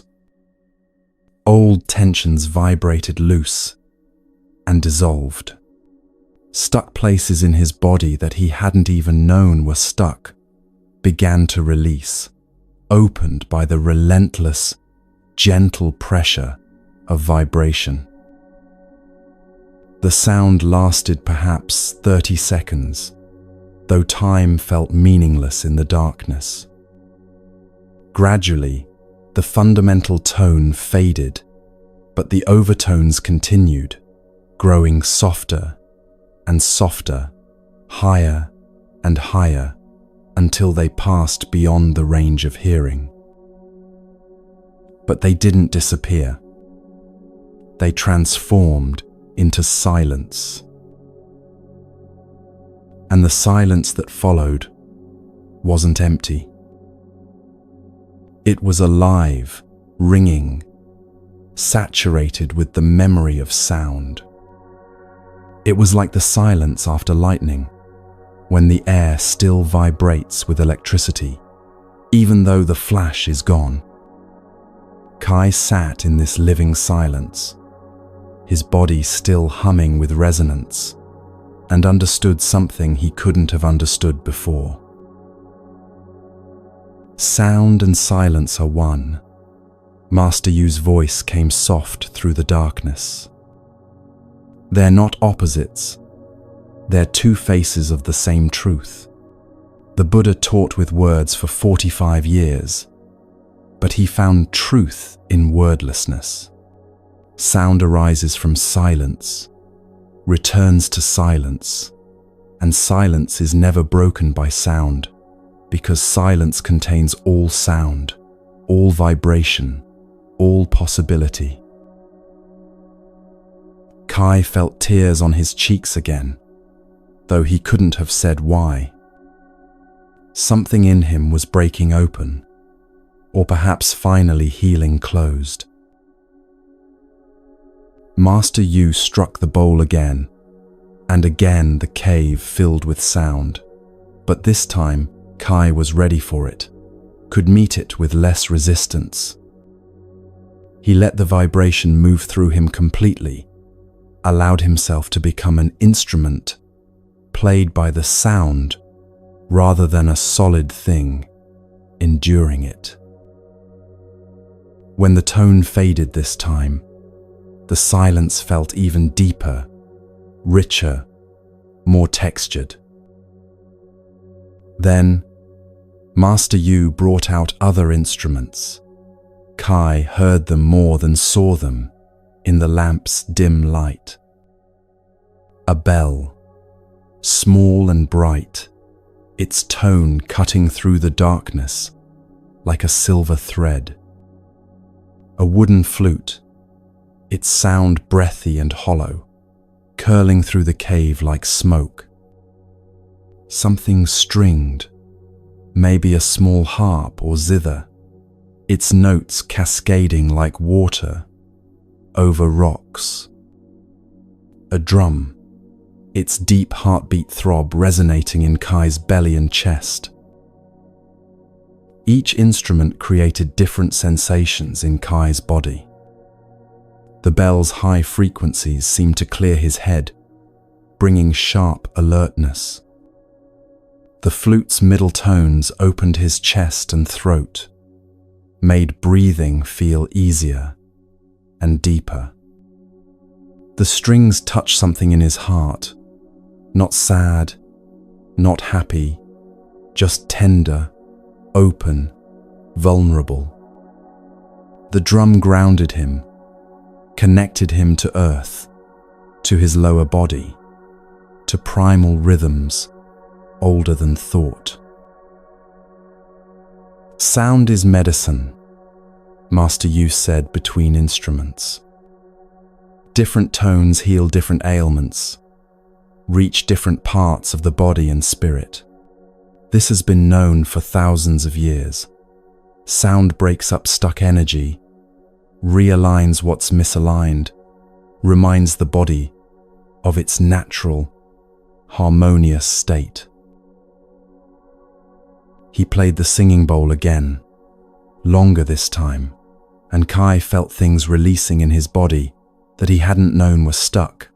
Old pain in his lower back that had been there so long, he'd stopped noticing it. Tension in his jaw from years of clenching worry. Tightness in his shoulders from carrying burdens, both physical and emotional.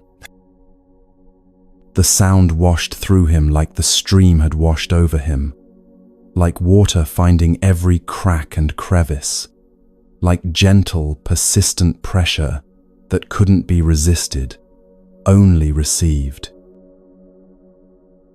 Old fear rose and dissolved in the vibration. Old grief surfaced and was released. Old anger that he'd been holding in his belly for years trembled loose and flowed away with the sound. Between each instrument, silence. And with each return to silence, the silence grew deeper, more spacious, more filled with presence. Kai began to hear things in the silence he'd never heard before. His own heartbeat, steady and strong, not just felt, but actually heard as a soft, rhythmic pulse. His blood flowing through his veins, a subtle rushing like distant water. His breath moving in and out, the soft whisper of air at his nostrils, the gentle expansion and contraction of his lungs. Deeper still, the earth itself seemed to be humming, a vibration so low and constant he'd never noticed it before, but which now seemed obvious, fundamental, the bass note underlying all existence. In the deepest silence, he heard everything. Not as separate sounds, but as one vast symphony of which his heartbeat and the earth's hum and the dripping water and Master Yu's breathing were all movements, all voices in a conversation that had been going on since the beginning and would continue until the end. This silence wasn't the absence of sound. It was the presence of peace, complete, total, absolute peace that made room for all sound without being disturbed by any of it. They sat for a long time in this ringing silence, neither moving nor speaking. Time dissolved. The darkness became friendly, intimate, like being held in the earth's womb. Kai felt safe in a way he'd never felt safe before, not protected from danger, but at peace, regardless of danger, at peace with the fundamental nature of existence itself. Finally, Master Yu stirred and lifted the lamp. "Come," he said quietly. "Carry this silence with you." They walked out of the cave into afternoon sunlight that seemed impossibly bright after the darkness. Kai blinked, momentarily blinded, then his eyes adjusted and the world came into focus. Everything seemed quieter than before, or perhaps Kai was simply more quiet inside, more still, more able to hear subtle sounds he'd always missed. He noticed birdsong, not just as background noise but as distinct voices, each bird singing its own song. He noticed wind moving through different types of trees, each creating its own particular rustle and whisper. He noticed his own footsteps on the path, the small sounds of cloth moving as he walked, Master Yu's steady breathing beside him. All of it was music. All of it was prayer. All of it was the same sound that had filled the cave, just wearing different faces, playing different instruments. Silence isn't the absence of sound, Master Yu said as they walked. It's the presence of peace.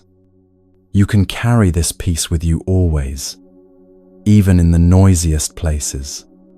The outer world may be loud, but your inner silence can remain undisturbed if you remember what you learned in the cave today. That night, after a simple meal eaten in companionable quiet, Kai sat alone outside the cabin, under stars. He sat in silence, listening to nothing in particular and hearing everything. The night sounds, insects, distant owl, wind in pines, all wove together into a tapestry of sound that arose from silence and returned to silence, moment by moment.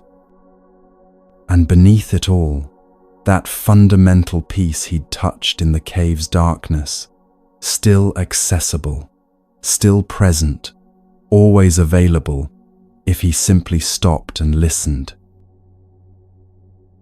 This was a different kind of healing than the others, not healing of body or even mind, but healing of spirit, healing of the deepest part of him that had been wounded by years of noise and distraction, and forgetting to listen to the vast quiet that holds all things. In that silence, in that peace, Kai found himself home.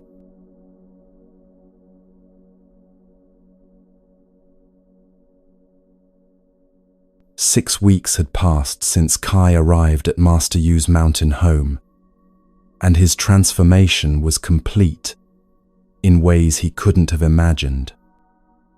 His body was strong, his mind clear, his heart open. But Master Yu knew there was one final teaching that would tie all the others together. "Come," the old master said one morning. "I want to show you something." They walked into the forest deeper than they'd ever ventured, following what seemed less a path than an intuition. The trees grew larger and older with each step. The forest changed around them. The trees here were massive, their trunks so wide that 3 men couldn't circle them with outstretched arms. Their bark was deeply furrowed with age, thick with moss and lichen. The canopy far above filtered light into a green-gold dimness that felt both ancient and sacred.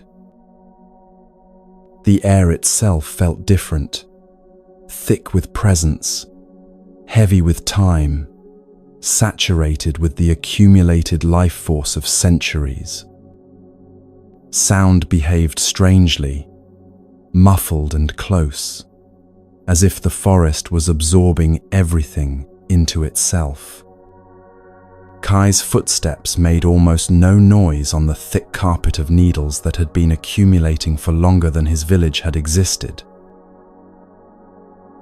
They walked slowly, reverently, and Kai felt the way he'd felt entering a temple as a child, aware that he was in the presence of something vast. Finally, they came to a clearing created not by absence of trees, but by the presence of one tree so enormous that nothing else could grow in its shadow. Kai stopped and stared upward. The tree was beyond ancient. Its trunk was wider than the cabin they'd been living in, its bark so thick and gnarled, it looked more like stone than wood. Branches as thick as normal trees spread outward and upward, creating a canopy that seemed to hold up the sky. Roots emerged from the earth like the backs of whales, creating a landscape of their own around the tree's base. This tree has stood here for 800 years, Master Yu said quietly. Maybe more. It has wisdom that makes my small knowledge look like a child's first words. Kai felt tears rising. Something about the tree's presence, its patient endurance through centuries of storms and seasons, its absolute rootedness in this one place while the world changed around it, moved something deep in him. Master Yu approached the tree and placed both palms against its bark. He stood in silence for a long moment, eyes closed, breathing slowly. Then he stepped back and gestured for Kai to come forward. "Place your hands on it," he said. "Listen." Kai hesitated, then stepped forward and placed both hands against the rough surface of the trunk. At first, he felt only texture, roughness, the slight dampness of moss, warmth from where the sun touched the trunk. Nothing remarkable. "Breathe with it," Master Yu said softly. "Wait. Listen not with your ears, but with your whole body. Trees speak slowly. Be patient." Kai closed his eyes and began to breathe consciously. He let his breath slow and deepen, let his body relax against the tree, let his mind quiet. Minutes passed, or maybe longer. Time felt strange here. And then, so gradually, he almost missed it. He began to feel something. A pulse. Subtle. So subtle, he wasn't sure if he was imagining it. But there it was again, a slow throb of life, moving through the wood beneath his palms. Not like a heartbeat, slower, more fundamental, like the tide or the seasons.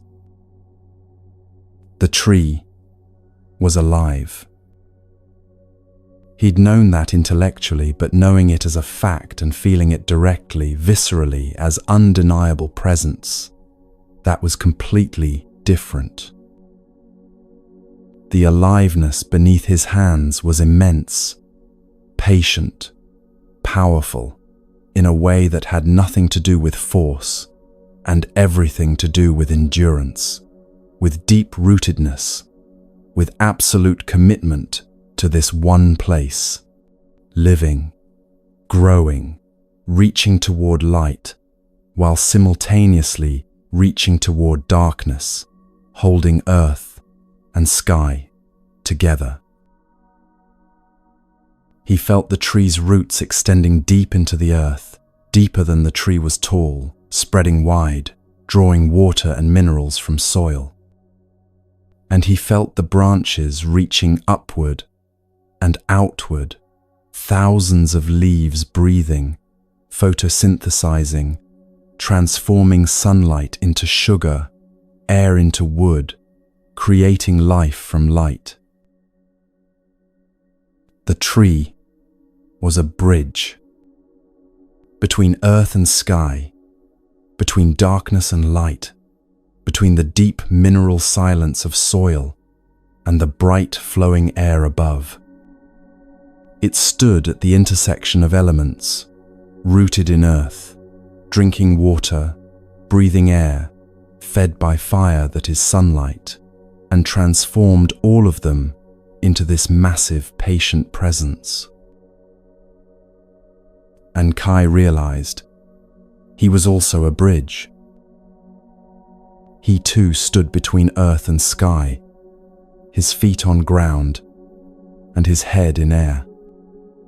He too breathed and ate and drank, transforming elements into his own flesh and blood and bone. He too was made from the same substances as this tree, just arranged differently, expressing life in a different form. The boundary between himself and the tree began to blur. Not in a mystical way, but as simple recognition of fact. The oxygen in his lungs had been created by trees like this one. The carbon in his body had been cycling through the living world for billions of years. They were exchanging substance with every breath, literally becoming part of each other moment by moment. The water in his blood came from the same sources as the water in this tree's sap. Rain from clouds, from oceans, from rivers that trees like this one helped create.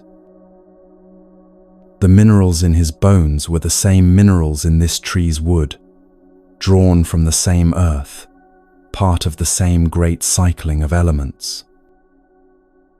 He wasn't separate from the tree, from the forest, from the earth. He'd never been separate. Separation was an illusion, a story his mind had told him. Tears flowed freely now. He was crying from relief, from homecoming, from the ending of a loneliness so fundamental he'd carried it all his life without knowing what it was. The loneliness of believing he was separate, isolated, fundamentally alone. But he'd never been alone. He'd always been part of this, part of the tree and the forest and the earth and the great community of living things, all breathing and eating and growing and dying and being reborn. His hands still on the tree's bark, Kai understood without words what belonging meant. Master Yu's voice came soft from behind him. The Buddha found awakening under a tree, not in a temple or palace. He sat beneath the Bodhi tree and awakened to the truth of interbeing, that nothing exists separately, that everything arises in relationship. Kai opened his eyes but kept his hands on the tree. Nature is our first teacher, our truest home, Master Yu continued. We came from this, not metaphorically, but literally. Every element in your body was once in the earth, was once in plants and animals, was once in stars that died billions of years ago. You're not a visitor in nature. You are nature, looking at itself. Kai finally stepped back and turned to look at Master Yu through tear-blurred eyes. My illness came from disconnection, he said slowly. From forgetting this, from believing I was separate and alone. Master Yu nodded. And your healing? Remembering connection, Kai finished. remembering I belong, that I'm part of this web, not outside it. They sat together at the base of the ancient tree, looking out at the forest that surrounded them. Kai's eyes moved from tree to tree, from ferns to birds to insects to mushrooms, sprouting from fallen logs. Everything was connected.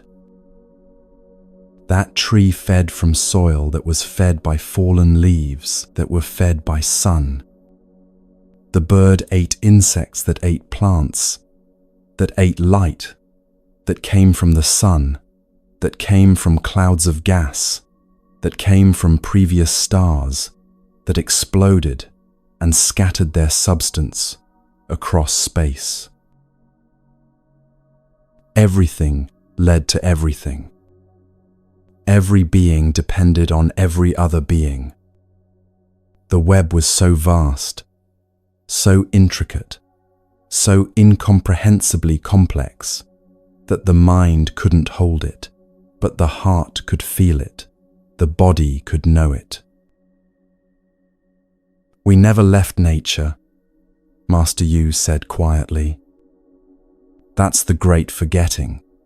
People think they've left nature behind, that they live apart from it, in their villages and cities. But you can't leave nature. You're breathing it right now. You're eating it with every meal. Your body is nature, not a house you live in, but the very substance of the living earth, walking around, looking through eyes. We just forgot, he continued. Your healing journey hasn't been about learning something new. It's been about remembering what you always knew, but had forgotten. They sat in silence for a long time as the afternoon sun moved across the sky, creating patterns of light and shadow that shifted and changed moment by moment. When they finally stood to walk back, Kai felt fundamentally changed. He was not a separate self, struggling against a hostile world. He was a wave in the ocean of life, distinct but not separate, individual but not isolated, unique but not alone. He was nature becoming conscious of itself. As they walked back toward the cabin, Kai noticed everything with new eyes. The 8 techniques Master Yu had taught him weren't separate teachings at all. They were all pointing to the same fundamental truth, just approaching it from different angles. Breath connected him to air and all breathing beings. Meditation connected him to the vast awareness that holds all things. Mindful eating connected him to soil and sun and rain. Water taught him flow. Movement reminded him he was embodied. Plants offered their medicine freely, showing him interconnection. Sound and silence taught him that opposites are one, and nature revealed the ultimate truth. There is no separation. All of it was one teaching. Wake up, pay attention, remember you belong, live fully in this precious, temporary, miraculous gift of being alive. Wholeness, connection, presence, life itself, in all its forms, all its expressions, all its infinite creativity. This was what Master Yu had given him, not techniques to master, but eyes to see what had always been true.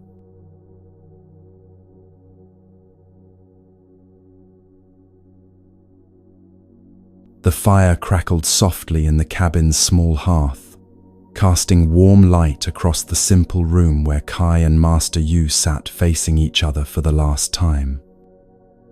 Outside, night had settled over the mountains. Inside, silence held them both, the rich, full silence of two people who had shared a profound journey together. Kai was leaving in the morning. His body, which had been weak and failing when he arrived 6 weeks ago, was now strong and vital. But the healing went far deeper than physical restoration. He had been transformed, not into someone new, but into who he'd always been, beneath the layers of fear and disconnection. The illness had forced him to stop, to seek, to open himself to teachings he would never have sought otherwise. Master Yu studied Kai's face in the firelight.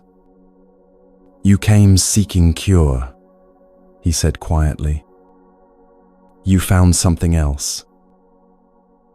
"I found myself," Kai said. "Not the self I thought I was, the separate, struggling self, but the self that's connected to everything, that was never really separate at all." They sat in silence for a long time, comfortable and complete. The fire popped and shifted. Finally, Master Yu spoke again. "The techniques I showed you, they're keys." He paused. "But you are the door." Kai leaned forward, listening. "Healing isn't what I gave you," Master Yu continued. "I only reminded you of what you already knew, what you'd forgotten, what was always within you, waiting to be remembered." He shifted by the fire. "The techniques are useful, paths that others have walked before, but they work because you brought yourself to them fully, because you were ready to remember." Kai felt tears rising. These weeks had opened something in him that wept easily now, not from sadness, but from the recognition of truth. "The real teacher was never me," Master Yu said. "It was your breath, your body, the water, the trees, the silence, your own direct experience of being alive." The fire crackled, filling the pause. "When you leave here tomorrow, you're not leaving the teachings behind," Master Yu said. "You're carrying them with you because they were never outside you to begin with." Master Yu poured tea for both of them. They drank in silence, savoring the simple act. After a while, Master Yu set down his cup. "When you return home, people will ask what I taught you," he said. "What will you say?" Kai considered this carefully. "I'll tell them to breathe," he said slowly. "To actually feel their breath, to be present for it." He paused. "I'll tell them to be still sometimes, to sit and watch their minds without being swept away by every thought. I'll tell them to notice what they're eating, to taste their food, to remember that every meal connects them to soil and sun and rain." His voice grew stronger.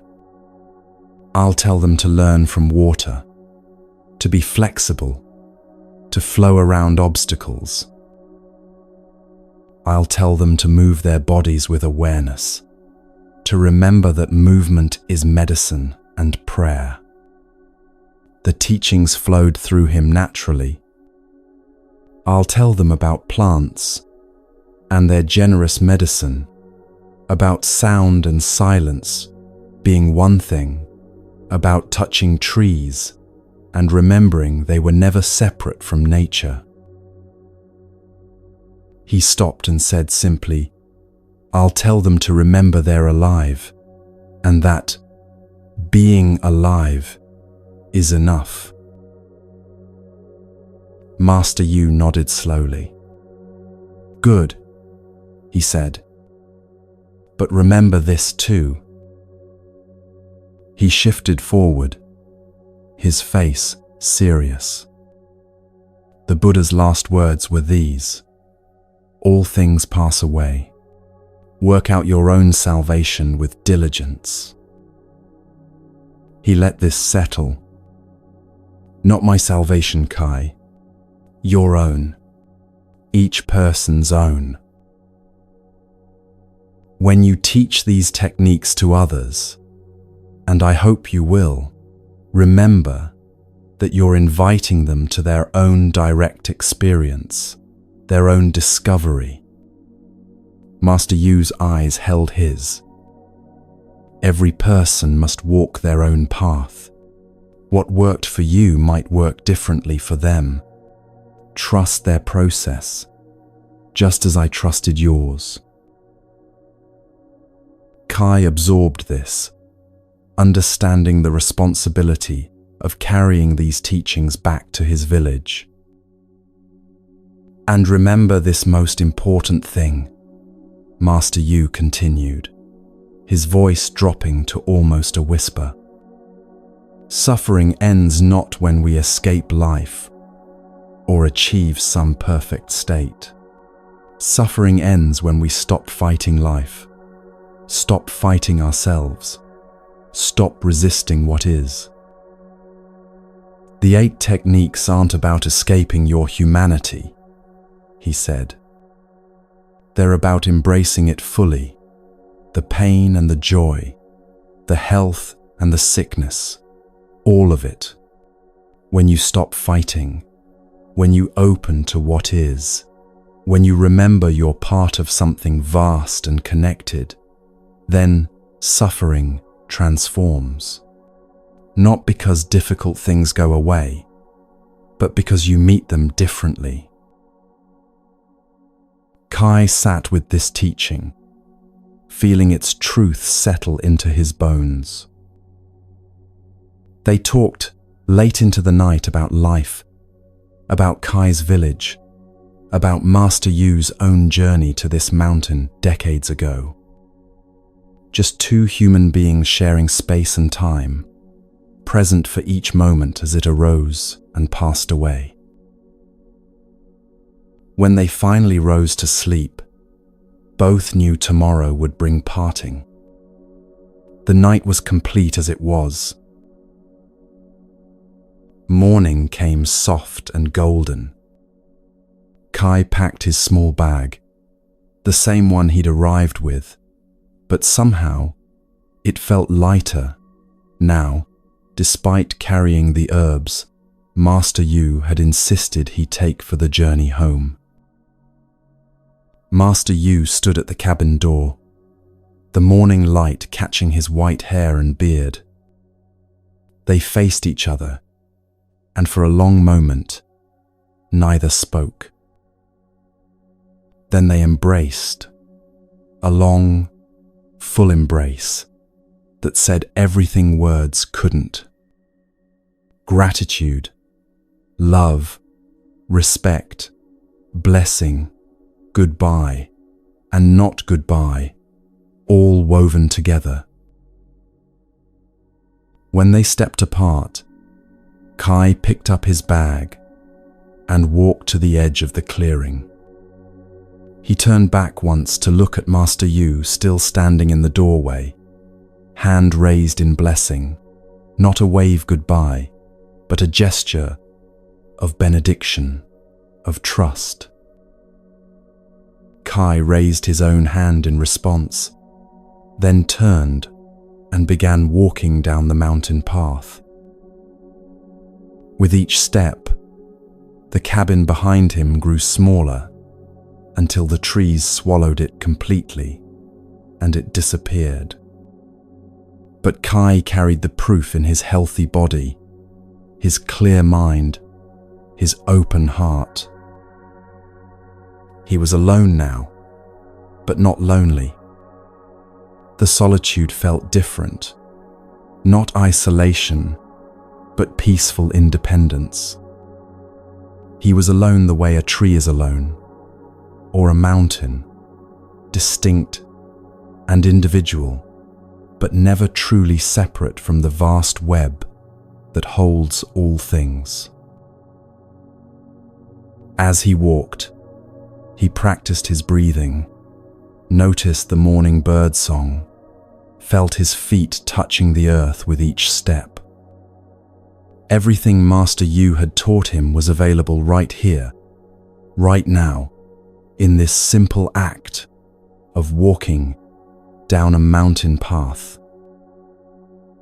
He was carrying the teachings home, yes, but more than that, he was becoming them, embodying them, living them with each breath and step. And soon he would share them with others who were ready to remember, who were ready to wake up to the gift of being alive. He thought of his village waiting below, his family, his neighbors, the people who had watched him leave sick and desperate 6 weeks ago. They would barely recognize him now, not just because his body had healed, but because something essential had changed. He would teach them what he'd learned, but gently, without force, trusting that those who were ready would hear, and those who weren't would find their own paths in their own time. He would live the teachings rather than preach them. The morning sun warmed his shoulders as he walked. Birds called from the trees. A breeze carried the scent of pine and wildflowers.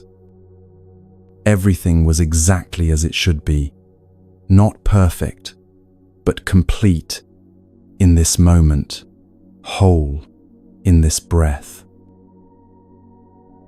Kai smiled, took a deep conscious breath, and continued down the mountain path, toward home, toward the rest of his life, toward whatever came next.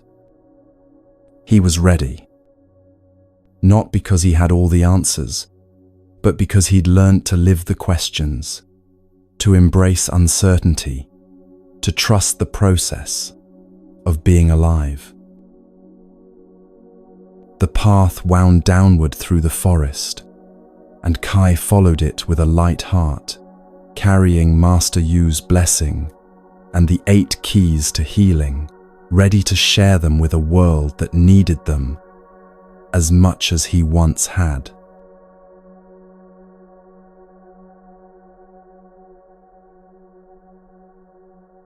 Kai walked back through the mountains, retracing the path he'd climbed 6 weeks ago. The landscape was the same rocks, the same trees, the same views over valleys and ridges. But his eyes were different. Everything had become a teacher. He passed the stream where Master Yu had taught him about water, and he paused to watch it flow around stones, patient and persistent, never stopping. The lesson lived in him now, part of how he moved through the world. A bird sang from a high branch, and instead of passing it unnoticed, Kai stopped and listened, really listened, to the sound and the silence between each phrase. The cave's teaching echoing in this simple morning song. Wildflowers bloomed along the trail, and Kai knelt to look closely at one, seeing how it grew from soil, how it reached toward light, how it belonged completely to the earth that fed it. He touched it gently, feeling connection rather than separation. His body was strong now, his breath deep and easy, his mind clear as mountain air. The journey that had nearly killed him on the way up felt effortless now, not because the path was easier, but because he was different. He flowed like water, moved with awareness, rested when his body asked for rest, ate when hungry, drank when thirsty, listened to the simple wisdom of being alive. After 3 days of walking, he reached the boundaries of his village.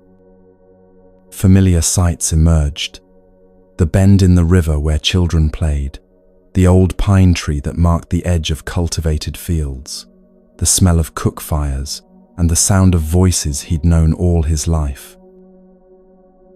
He was home.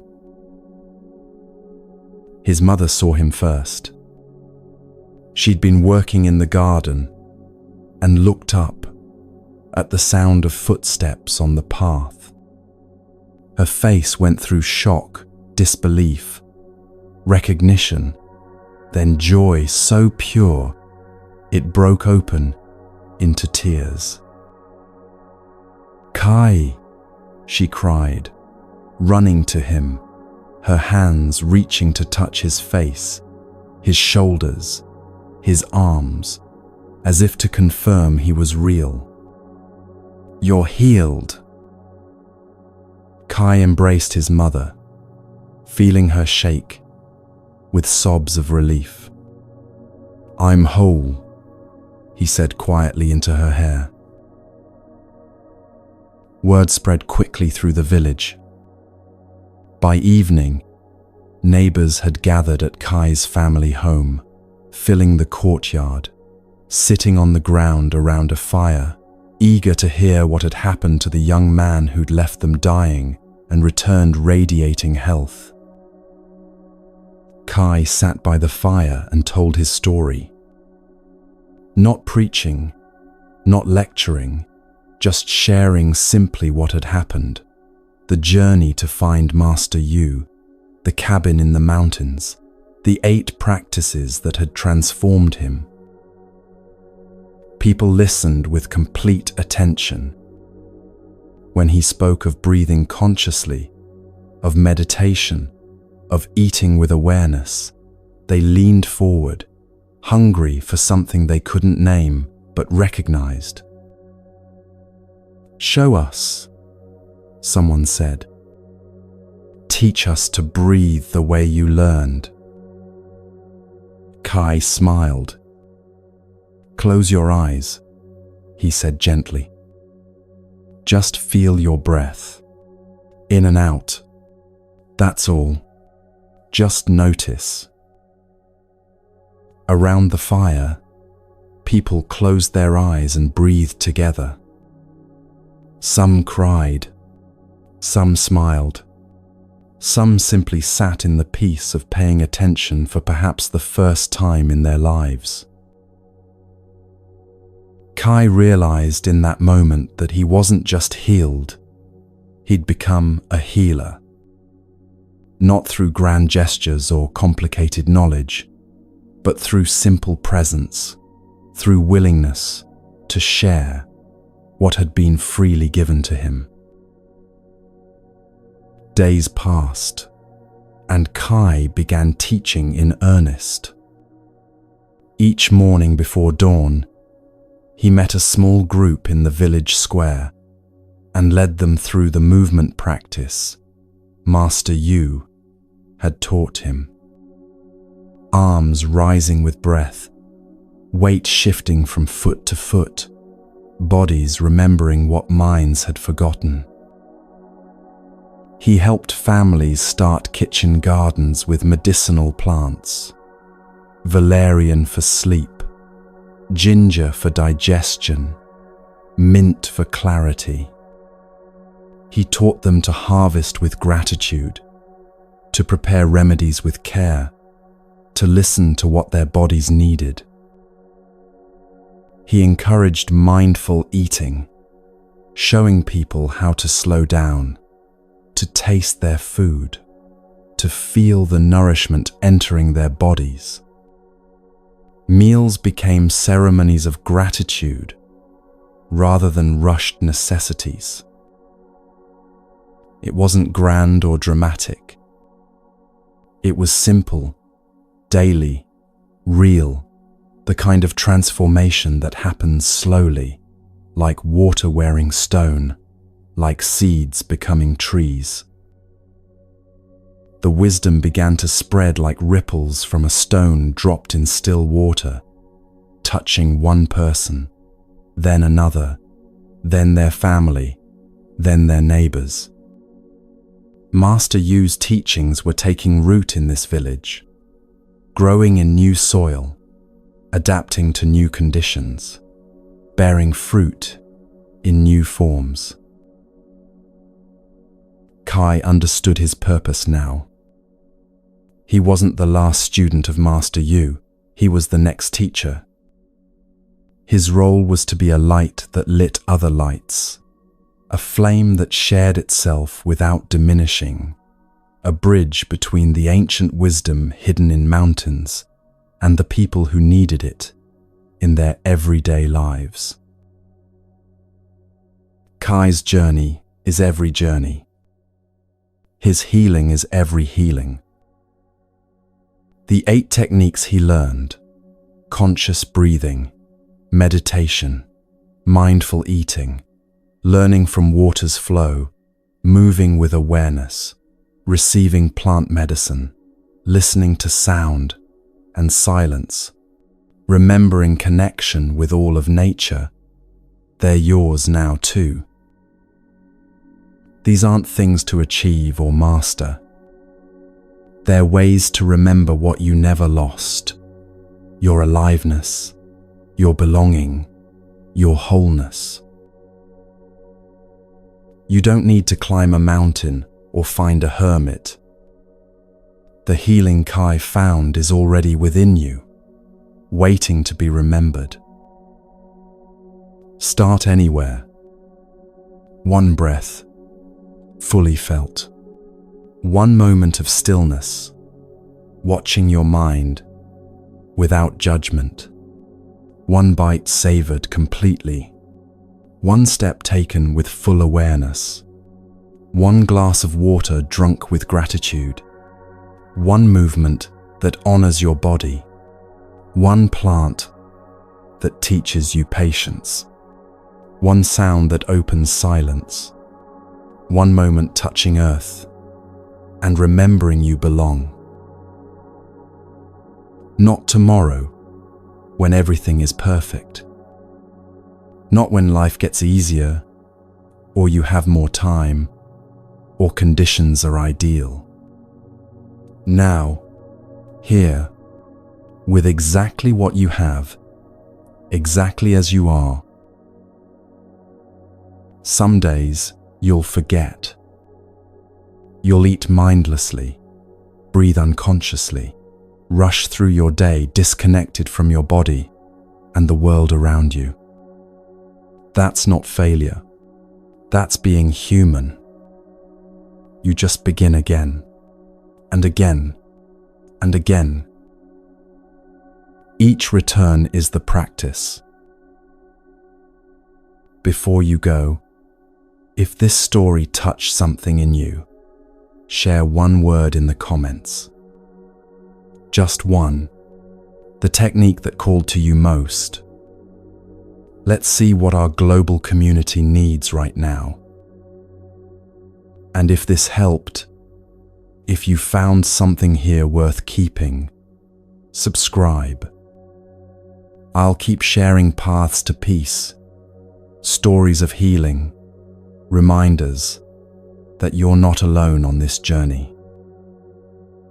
Wherever you are right now, in Tokyo, or London, or Sao Paulo, or somewhere I can't imagine, thank you for being here. Thank you for listening. Thank you for walking this path with Kai, and with me, and with everyone else who needs these ancient and simple truths. May you breathe easily.